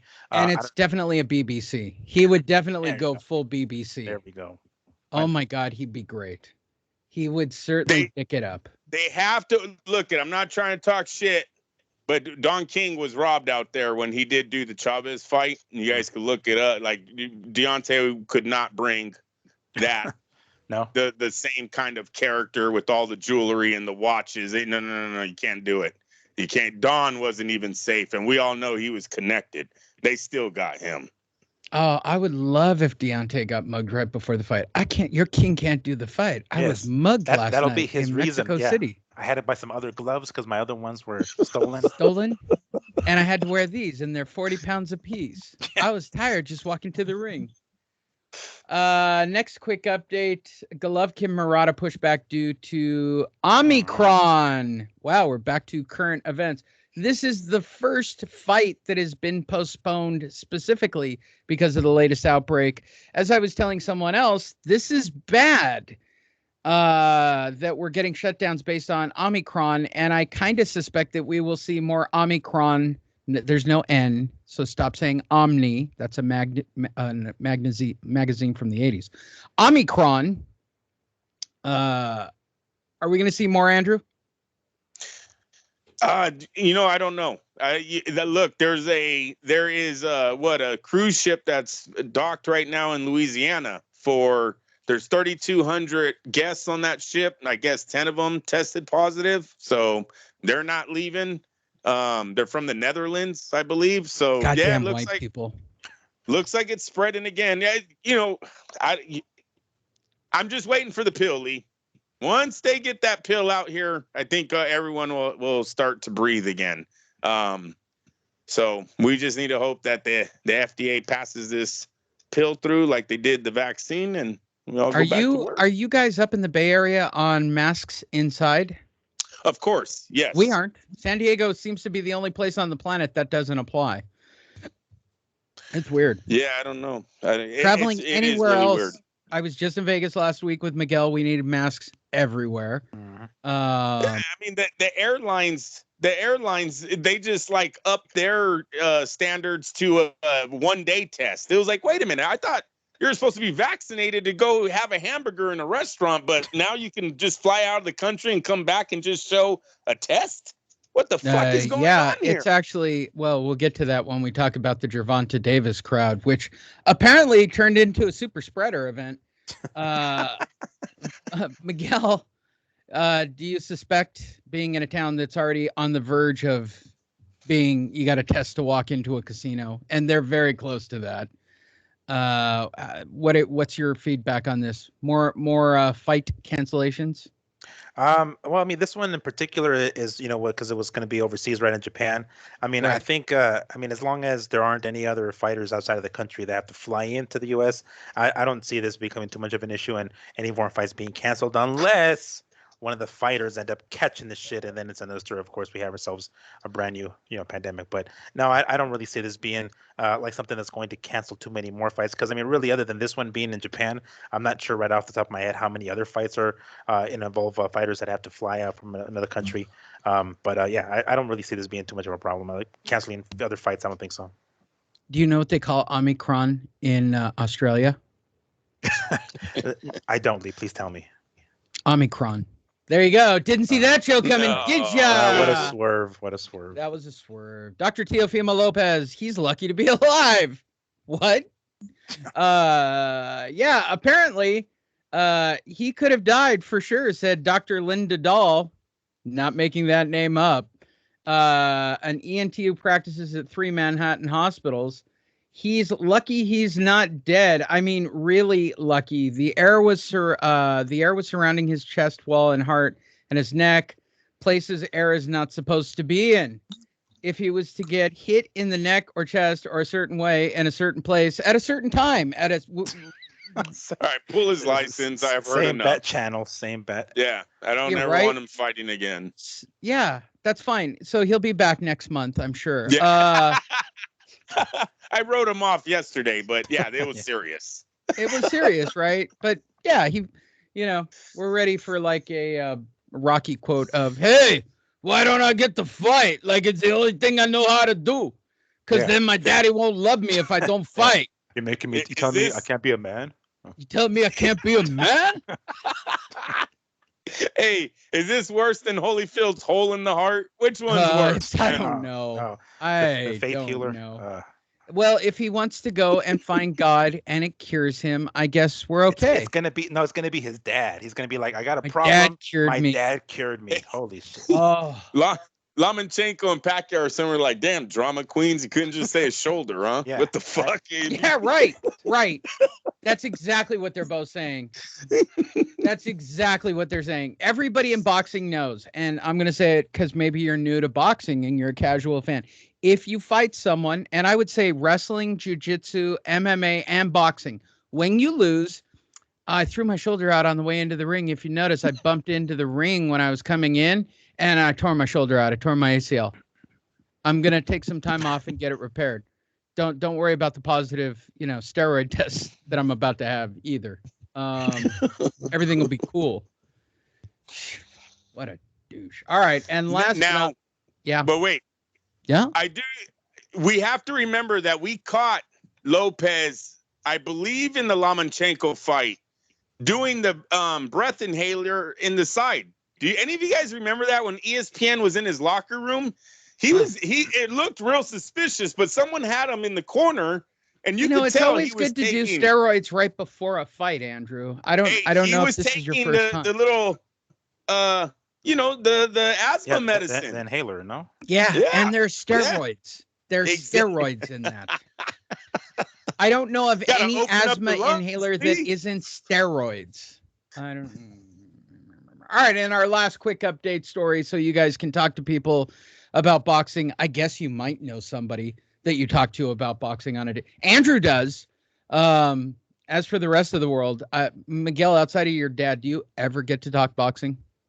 Rarely. Right. It does happen. I mean, when I have a coworker, my buddy Martin. He's the one that watches fights with every so often. So I'll chit chat with him on the rare occasion, But really, as far as that goes, that's pretty much it. Yeah. I question this for anybody who listens to the show. I still think we're like still an insider show, even though I've tried to make this a little more casual to listeners. But and I've got Killian.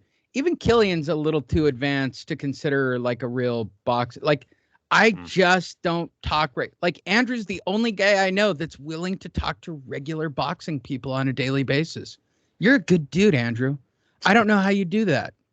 They must tell you crazy shit and you've got to correct them every single time. Yeah, a lot of questions are asked. Yes. Did you hear about Francis Ngannou fighting Tyson Fury? What? Yeah, it's all over the news. No, Ngannou's fighting on a pay-per-view card in January, and Tyson Fury's just never mind. Like, I don't know how, like, and I get it. Even like, I'll tell you where I get it the most. I'll be in an Uber in Vegas, and they'll go, "Why are you in town?" They always try to make chit chat because it gets them more of a tip. I'm in town covering the fight. Oh, you like boxing? I like boxing too. I know all about it. That's all I listen to. Okay, cool, Rain Man. And then Rain Man will then fire off what he thinks because somebody got in his car and told him what he thinks. The most out. Well, yeah, he trains in town, and I gave his second brother's uncle a ride the other day, and he's not in shape for that fight. I'm telling you right now, he's not going to win that fight. Okay, dude, listen. The dude he's fighting would have to fight up physically dead, like pushed out on a stretcher for him to lose the fight. Do you understand that? No, I'm telling you right now, it's going to be a huge upset. Okay. I don't know why I try every single time.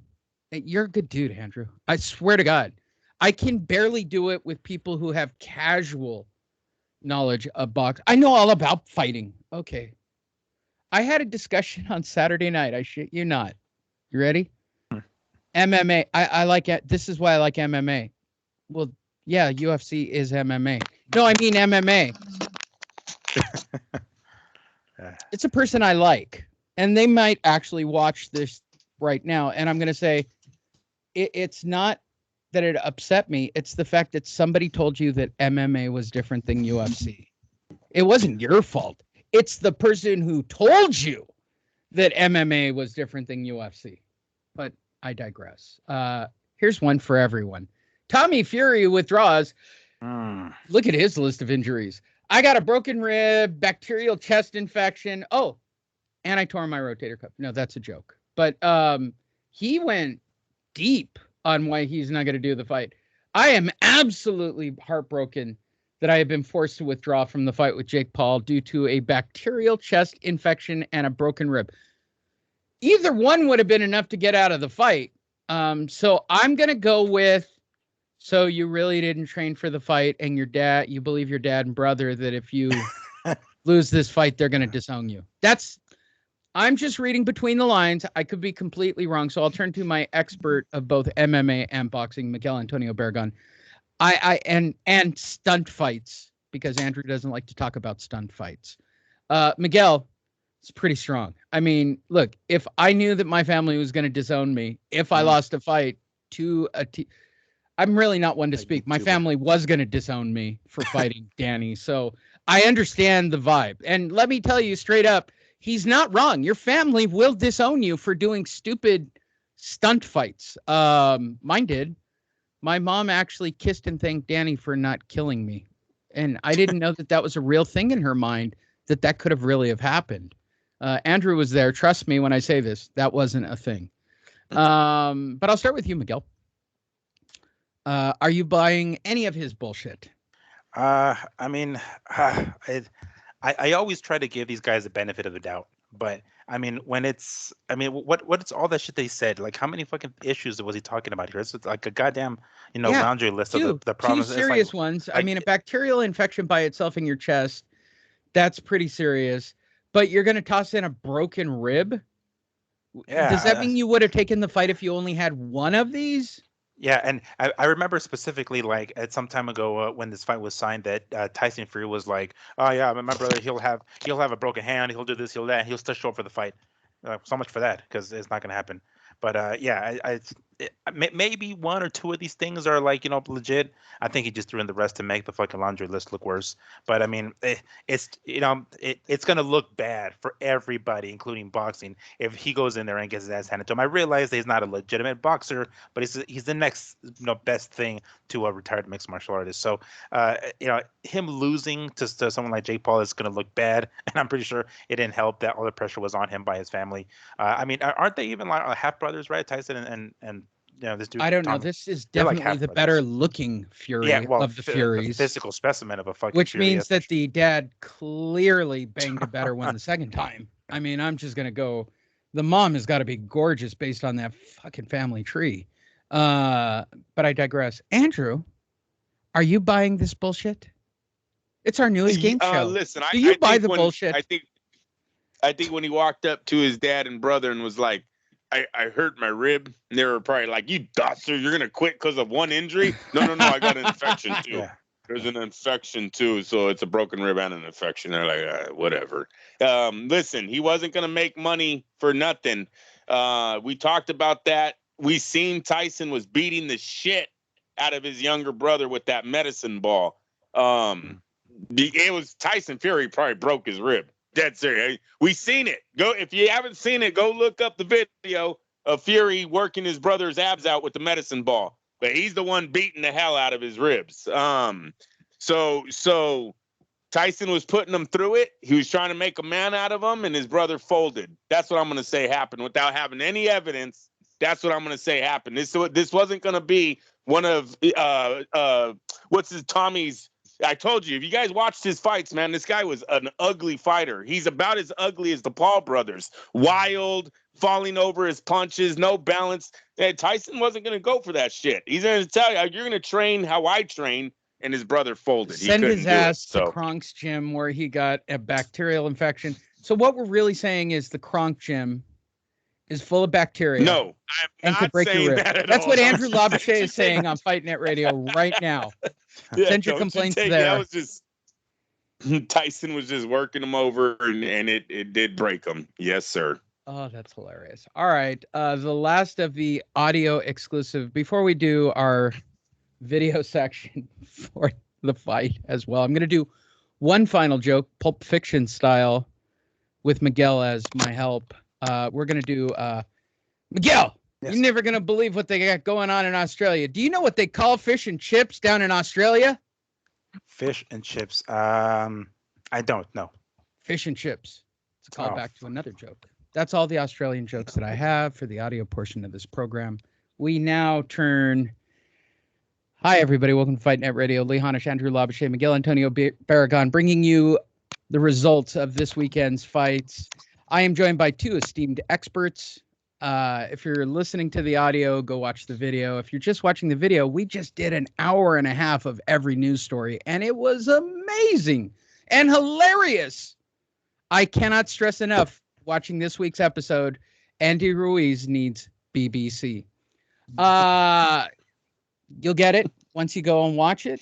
If you don't, and you just find it offensive, enjoy our review of this weekend's fights and get yourself up to date. Go to boxingtonight.io, jump off on our Facebook or YouTube link, and you can follow us however you're watching this. All right, gentlemen, let's get to it. This past weekend, we had a couple of nights of fighting. Let's start on the night of Devin Haney and Jojo Diaz. As always, Miguel, you tend to watch all of the fight card like a lunatic. So let's start with the undercard. And I'm going to ask this week, Andrew, did you, I'm not even recording the video portion of this in high def. Here's a review of this week's fights. Andrew Labouche, Miguel Antonio Barragan, Lee Hanish, we're all here. We're here to bring you the official scorecards and updates of this weekend's fights. Go check out the audio portion. The poor people who are listening to audio right now are so mad because I probably didn't do any audio editing whatsoever. So we'll start with the night of Devin Haney and Jojo Diaz. Joseph Diaz took on Devin Haney in Las Vegas. Miguel is our expert on watching the prelims. How were the prelims for Haney-Diaz card? They were pretty lame. I mean, they weren't really eventful. I mean, there was. I'm trying to remember who was on there. That's how lame it was that I didn't remember who the hell was on the prelims. Neither do I. It was like I was watching it kind of in the background. We'll just skip. Yeah, because they were uneventful. We just jumped to the main event, which no, it was hard. Actually, it's the background UFC. stuff. Well, and here's the thing: the UFC actually had a decent fight night card, which does not help when they have a good fight night card going at the same time, and there's a shitty Haney Diaz DAZN, whatever the hell that thing was for the undercard, which takes us to the main event. We all watched it. Devin Haney took on Jojo Diaz. Everybody tried to sell this as a real fight.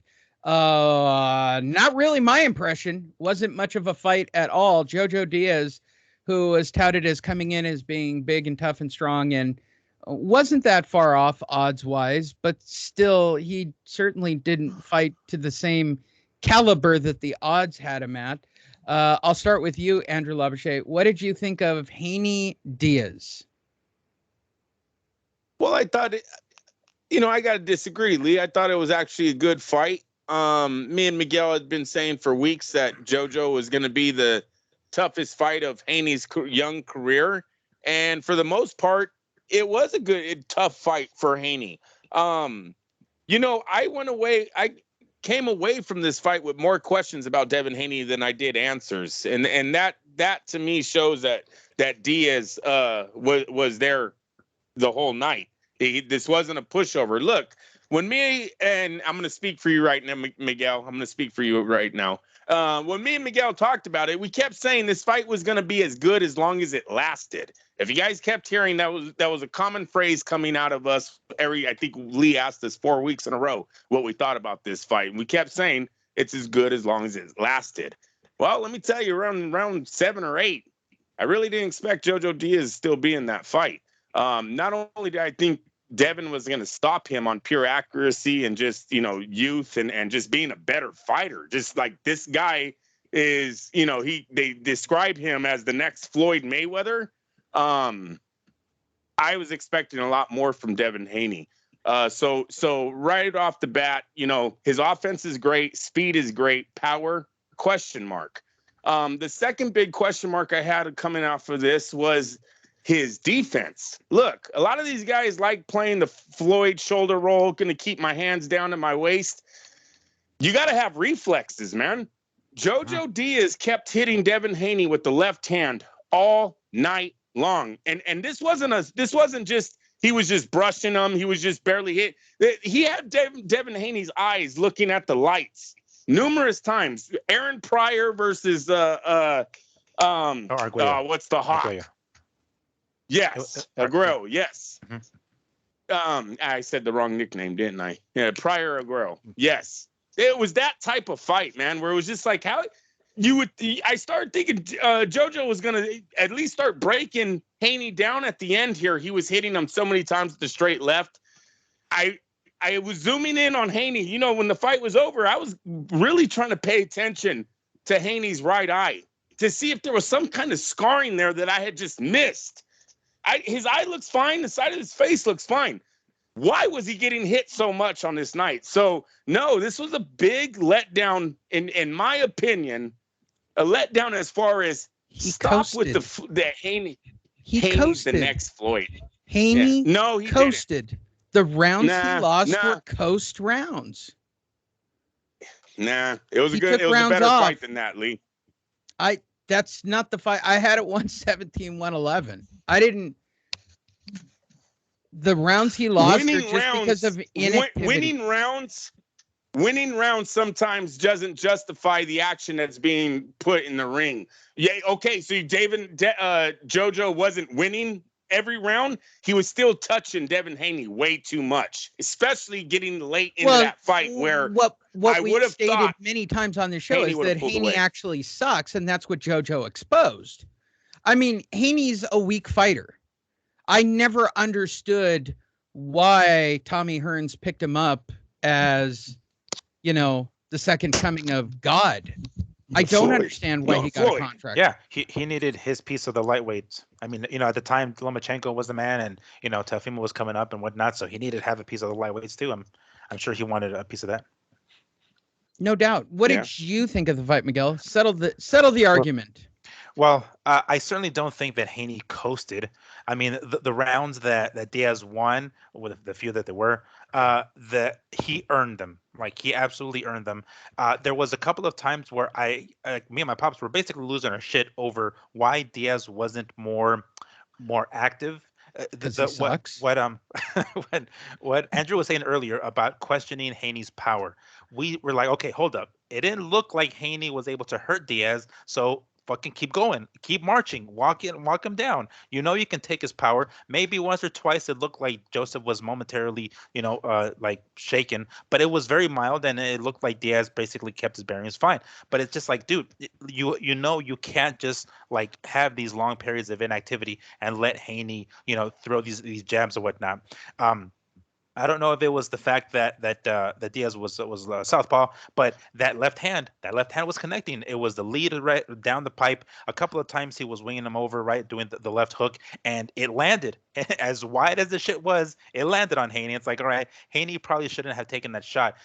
There should have been a reason for him to like move out of the way. There's no point in him taking that shot other than Jim just trying to basically plant his feet and take it and just be like, all right, I'm gonna take this left hook for no fucking reason.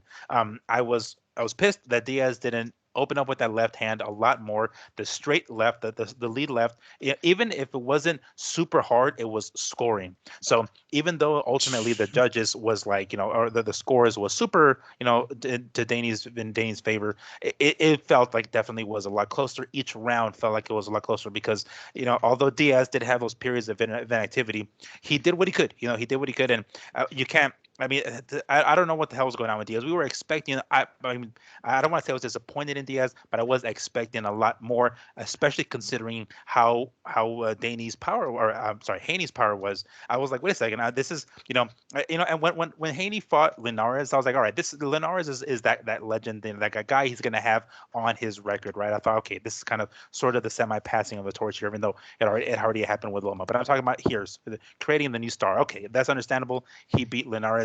This fight, I was expecting to be like, holy shit, this is gonna be Haney's kind of a rival. Like, you know what, Joseph is no pushover. He's a young cat. He's not a guy on the way out, anything like that. A former champion. All right, cool. This is gonna be his rival. And it didn't feel that way. It did not feel that way after the fight.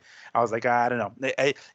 Unfortunately, I was kind of like left with a bad taste in my mouth. I'm like, man, this is kind of underwhelming. Number one, from Haney, because I thought he was a lot more of a power puncher, and I thought this was going to be his thing.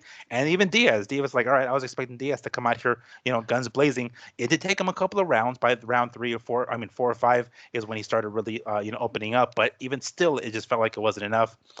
He gave away a couple of those early rounds, which I didn't like, but I don't know. It was deflating when I saw this fight. I was like, man, I was expecting more out of both these guys. Nonetheless, the fight was still good, and I have watched it a couple of times since then. It hasn't changed my opinion. I still feel that Haney won. But I mean, yeah, I thought this was going to be like, more than it actually was, I guess. All right. You can tell it was a letdown at the end of the fight when DAZN totally brushes over, won the victory of Devin Haney. They don't acknowledge it at all. They're like, yeah, it was a good fight. Here's Kambosos. Oh, look at over here. Yeah. Joy, the lightweight king is here. Pete, like, oh my God. It was like, yeah, it's dude, like, now that we Devin's got just this over with. Yeah, now that we got this over with. Go ahead, bring Kambosos in. Devin was just standing there with like you could see his jaw was kind of open. Like, are you serious right now? And then Kambosos is like, hey, look, I don't want to take nothing away. I seen holes in his offense, but yeah, nothing. No disrespect. You could come to Australia.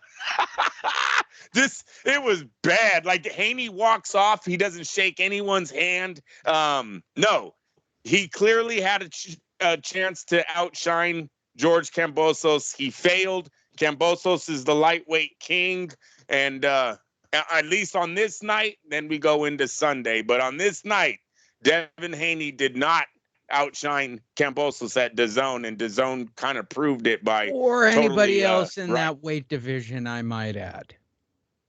Yeah, no, I agree. He didn't exactly give up his spot per se, but it didn't exactly, he didn't move forward. He's still in the rankings. Yeah, no, where the needle he is. didn't move. Yeah, and we'll cover all that in a second because we got to talk about the other end of that division, which I'm gonna say it. Gervonta Davis and Isaac Cruz as a fight card. As a headlining fight, it's going to pain me to say it, and I'm hoping I can get it out of Andrew. It was entertaining. Some of the fights on the undercard were entertaining. The main event was completely entertaining. At no point did I ever think that Isaac Cruz have a chance to win this thing at all. Okay, to be perfectly honest. And if you don't know, Gervonta Davis won by unanimous decision. That's not here nor there. This is the other end of the spectrum. I think Tank, who then claimed his hand was broken in the first round or the second round, he did, basically had to go full Rocky Balboa here and like gut out and be a man. And even with a jacked up hand, which certainly looked jacked up after the fight, he had to gut out and pull this. Isaac wasn't going anywhere, and he wasn't hard to find either. He was head down, face first into the ring, and came at him every round to the point where Gervonta actually had to change the way he fought him for the second half of the fight. I actually grew in liking Gervonta Davis a little more from this fight. And no, nobody on the staff, by the way, paid for this, nor do I think that they're going to get 25,000 pay-per-views for this as a pay-per-view. But as someone who illegally streamed it, I wasn't sad on Sunday night at all. I'll start this time. Let's talk about the undercard. First of all, we got to see Sebastian Fondura, which I just want to see him get knocked out at this point. I don't even want him to move forward. I just want to see. I'm now watching him to watch him get knocked out because his thin little tiny spider legs don't look very solid. And let's start right there. I don't know when you jumped in on the fight card, Andrew. Did you get to see Fondura? Yeah, I don't know what you're talking about, Lee. Listen, what I don't like about Fondura is they're already trying to work him into a title shot at 154. No, he doesn't deserve it. He's fought nobody. No, I didn't like the fight at all. Look, the guy that Spanish cat, Did that guy not look surprised that he was undefeated on his fight pick? It was hella funny when they showed his picture. He's got like this, I'm 33-0. He had this type of look on his face, like fucking totally planted. No, I didn't like it at all. I'm not a Fundura fan. I don't want to see him versus. I'm not a any of the Fundura Charlos. fan either. I just want to see him get knocked out. That's all. I know but it's you gonna understand happen. that because you're saying that. Al Heyman gets to put, that's, oh, look, it's working. Or see, all you gotta do is stay undefeated, listen to me, and you'll get a fucking pay-per-view title shot with Charlo. Nah, fuck him. That fight was garbage. He's garbage. No. I don't want to see it at all. Miguel, did you enjoy anything on the undercard? That was my enjoyment of the undercard. The Derevyanchenko and Adames fight was pretty. That wasn't bad. entertaining. You That- mean that wasn't bad. Technicock? Yeah. yeah. Am I the only one who looked at his shorts? It's Technicon, but at one point it looked like the end got squished, and I swear to God, I looked at it and went, his trunks say Technicock. What? And they have to shorten his name because apparently they can't pay to put Derevyanchenko all the way around on their backs of the jerseys. Yeah. So he's just Derevino. And he's Technicock. Hey, it costs for every letter, Lee. Better watch. I guess, Yeah. those were, that looked like stitching. So yeah, I bet it's expensive. Yeah, it's like after this after the seventh letter, it's like we got to start charging a double for everyone. Yeah, Everyone Derevyanchenko pulls a big L, as I Hey, recall. you know what I was thinking though, you guys, for that one? Because that fight was entertaining, and it looked like Derevyanchenko was gonna pull it out at the end, or at least had moments. I was telling Chris, he's not a PBC guy. That's why he's That's giving it right. his all. This is not a PBC grown fighter here, but yeah, he ended up. losing Hashtag anyways. MTK for life. What'd you see, Miguel? All right. So about the main event, you mean, right? Any of them. Well, I mean the Fundura guy. I mean he's I don't know. I kind of feel like he's like a spectacle to watch. He's the Andre the Giant. He steps at the ring. You're like, oh shit, what the hell? No, But then he's once not. he- You know who but- he's but like? then once He's he- like who's the Mexican the El Gigante. He's Oh El yeah. Gigante. Yes. He's not and- even good enough to right. be Andre the There Giant. you go. That's insulting. Because Andre He's can work in the the ring. giant. This is El Gigante. Yes, in a this is the El parachute. Gigante, the Giant Gonzalez dude. This is Giant him basically. Gonzalez. Right? That's who it is, dude. Because once the bell rings, that's it. Like the Oh show's my over, God. you know what I'm saying? He's got to come to the ring as Giant Gonzalez. Yeah, he's got to have the costume with the hair and everything. Like that's how it's gonna have to be. Because I mean, like he could throw down. I'm not gonna say he can, right? Is entertaining to some degree, but after a while, you're like, dude, you have no pop. You're not using your height. You're not using your reach. It's like I was thinking when I first saw this, when I started watching the fight, and the other dude, Garcia, I think his last name is, he was like, trying to reach Sebastian Fundura's face. It's like, bro, forget about his fucking face. It's hard as fuck to reach. Your arms are gonna get Punch tired him in the punching at him. knee. Yeah. Punch him what's the- right in front of you, for whatever. God's sakes. Yes, his chest, his elbows, whatever, He's man. 5'5" for God's God's sakes. And- There's other and parts still- of the body. Yeah, and still he was able to reach him and still bloodied Fundura's face. Like, what the hell is Fundura doing wrong? He's still very young and very green, and you can tell, the fact, when I saw that, I was like, 12 rounds? He's going 12 rounds? What the shit? This is scheduled for 12 rounds? I didn't think Fundura was ready for that, but It was an whatever. eliminator, all important. They kept Yeah. saying it. The all important WBC eliminator. Yeah. So garbage. They made a big deal out of that, so I'm just like, okay, this is I don't know. I mean, it was uneventful. The fight was. It was all right, like there was some blood. All right, cool. That definitely spices things up a little bit. But I mean, I was more entertained with the Derevyanchenko and Adames fight, honestly. Adonis, yeah, Yeah. that was. Shout out to Adonis, man. Fucking nut up. Yeah. That's a big win. Mm-hmm. Yeah, so That- that was the one that I was more Well, entertained probably not. I know this because I pulled our stories. Barely got any run. You know why? with.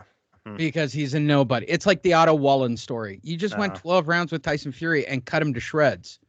What are you going to do with that? Oh, we're going to be the champion of our local rec room. Okay. Yeah. Good job. Way to go, guys. Same thing with Adamas. What are you going to do with that big win? Be the champion of my rec room. It's okay. Yeah. I'll be city champion. Okay. Nobody. I feel bad for non-PBC era. If you're not Top Rank, if you're not, same thing I said in that interview. If you're not PBC, if you're not Top Rank, I'll certainly Matchroom. But look, let's even go really low key, right? Let's say you're not even Golden Boy, for God's sakes. I mean, it would be exciting because then they'd have a fighter, but you're not going to get the shot at big money. as an independent outside guy. You're just not. I mean, even the MTK in their formula for their guys, they just leave them in Europe because they know they'll just it's just a constant pipeline of money at the low level with MTK fighters. They get them to 30-0. They ship them off to Bob or to Eddie Hearn and put these 30-0 monstrosities in front of the next guy. Let them fight for a green card. And the wheel of life just keeps going round and round in boxing. And that's kind of what we have with these undercards. Like, it's a bunch of guys that Adames falls into that category. I mean, he should be a big thing. You took out Derevyanchenko. That's dude's been in championship fights. That's the real deal there, kid. Good job. I guarantee we're never going to hear from this fucking guy again. That's tragedy. And then it falls silent on the room because Lee talked boxing for far too long again and made sense. I apologize for those video, which takes us to our main event of the evening, covered by only one announcer, no color guy, and Jim Gray asking bizarre and insane questions after the fight, who I'm convinced is just popping, THC pills before he goes into the ring. What a wild fight that was. Woo! I saw colors during that fight. Yeah, Jim Gray is losing his shit on national TV. At the beginning, I feel like when we were first watching this, they actually had Al Bernstein doing color for the first fight, and then he disappeared on the second fight, Miguel.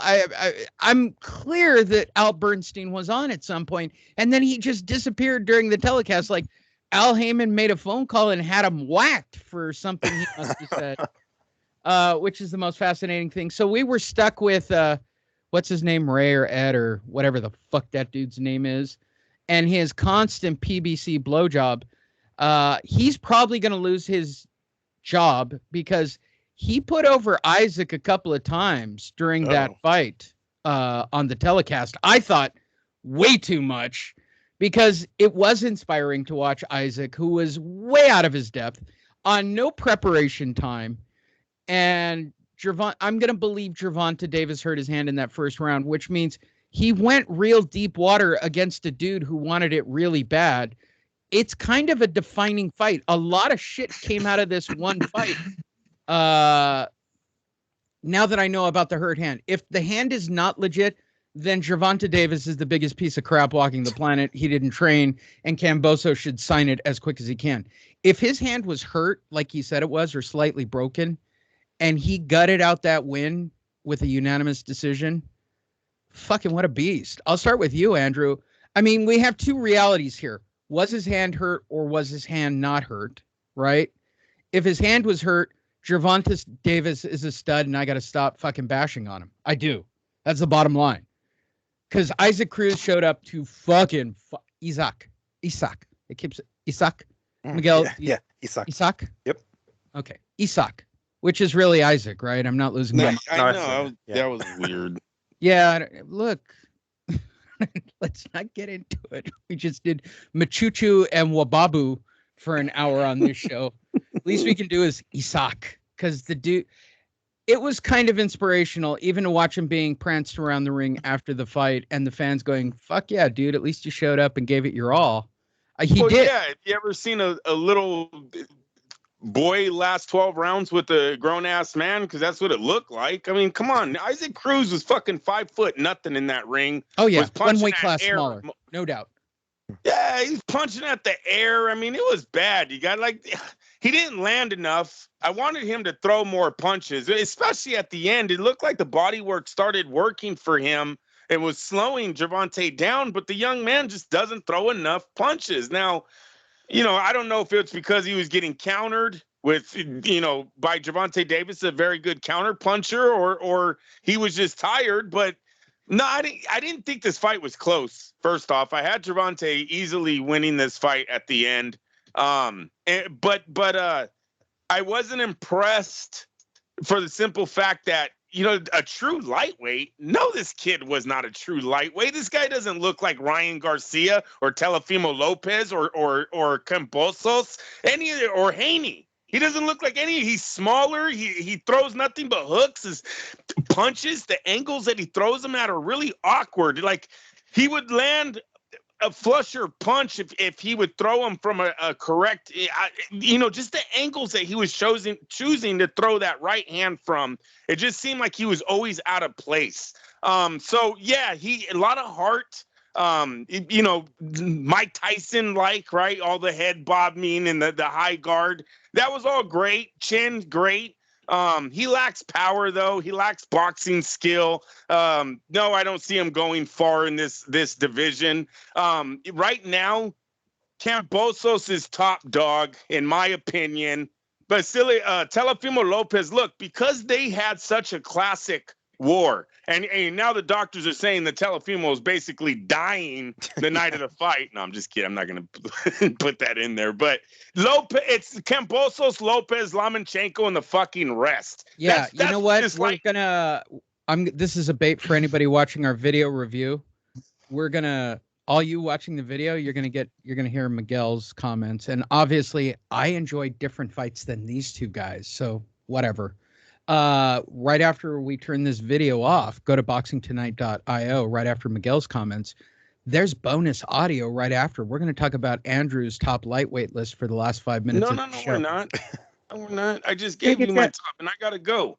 No, I'm giving it to you right now, dude. All right, Miguel, what are your comments? Because Andrew's doing his I gotta go. The kids are going to kill me, which is kind of true. I got to eat dinner. Well, all right, fine. Be a man. Suck it up. Miguel, what do you got? Tell me about that fight. So shout out to VIP Box. You guys did great. But a couple of times it froze on me, so I kind of missed a round and a half. So that kind of fucked up my scorecard. But I did have it a lot closer than what the scores came. Oh, actually, the scores were pretty cool. Like mine score was pretty close to what it was. I did have Gervonta winning just because it felt like Cruz wasn't as active. If you look at both these guys' faces, apparently either these guys just don't have power or they're missing a lot of shots because these guys came out with clean fucking faces on both ends, right? So it shows. I mean, maybe it's second PBC fight in a row. Second PBC fight in a row. Go ahead. So then, I give a ton. Maybe it's just a comparative type of thing, but I give a ton of credit to Cruz. I think the second Tank opponent who hasn't been knocked the fuck out. Tank has basically been running through everybody, and he finds this dude and he can't do it. So whatever style this was, it could have been a styles type of thing that Cruz brought to the table that was a little bit different, that made it difficult for Gervonta, or it could be that it was more of a last minute opponent, opponent switch. Maybe it was that. I don't know what the fuck it was, but it says a lot about Cruz that he went in there willing to take the fight, coming forward the majority of the fight, trying to make it dirty, trying to make it a brawl. And some of the punches, Gervonta's best punch is that uppercut, right? There were a couple of times where he landed it, but there were a few times where he landed on the glove. It was like Cruz was ready for it. He studied him, and that's top props. And there were a lot of times where I wanted to give the round to Gervonta because, like, all right, he landed the better punches, but he just ran too fucking much. Man, damn it, he ran too fucking much. He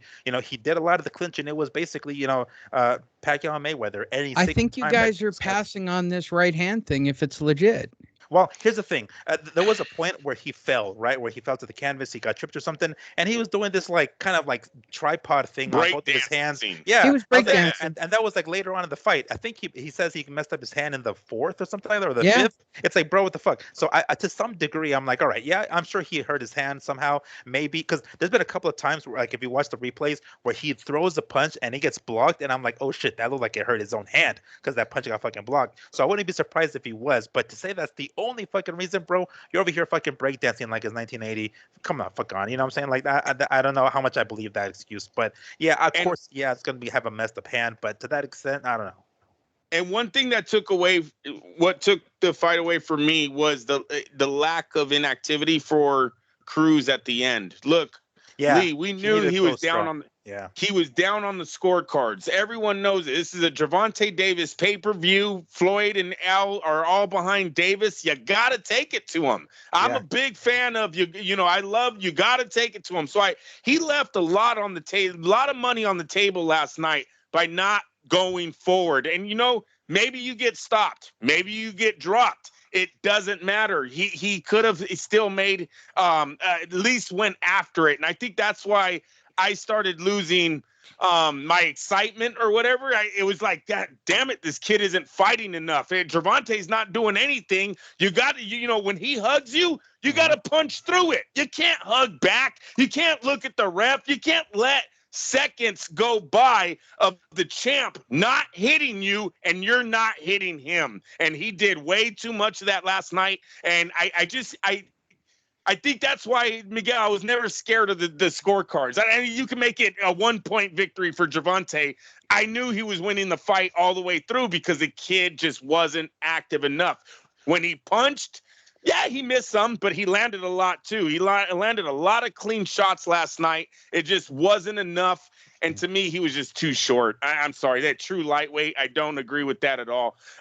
Listen, the best lightweight in the world is Kambosos, and I think the what might be the best prospect still, which is sad, might be Ryan Garcia.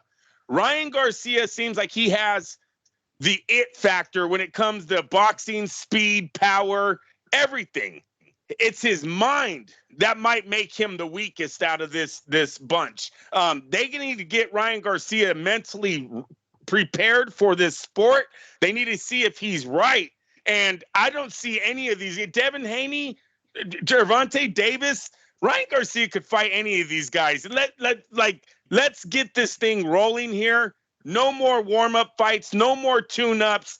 Kambosos is ready to fight Devin Haney. Let's get Gervonta and Ryan Garcia back negotiating, back up and going, and get this thing going. But it's a great division, but nobody in the last 2 weeks surpassed what Lopez and Kambosos gave us 3 weeks ago. Bam, bam, bam, bam, bam. What a good out. Go to boxingtonight.io. You can watch the full video. You can listen to the full audio. You can do whatever the hell you want. I don't really care, but there's lots of different ways to listen to it. Go to boxingtonight.io, not .com, .io. Follow Miguel and I and Andrew on all the different media platforms. He's at Fight Fiend Migs. He just released some training videos last week onto all the pages, so that's really good. Also, a complete up-to-date boxing schedule for the month of December is available at that website, completely up to date. And of course, news that isn't mainstream news, because I'm crazy like that and make stuff like that.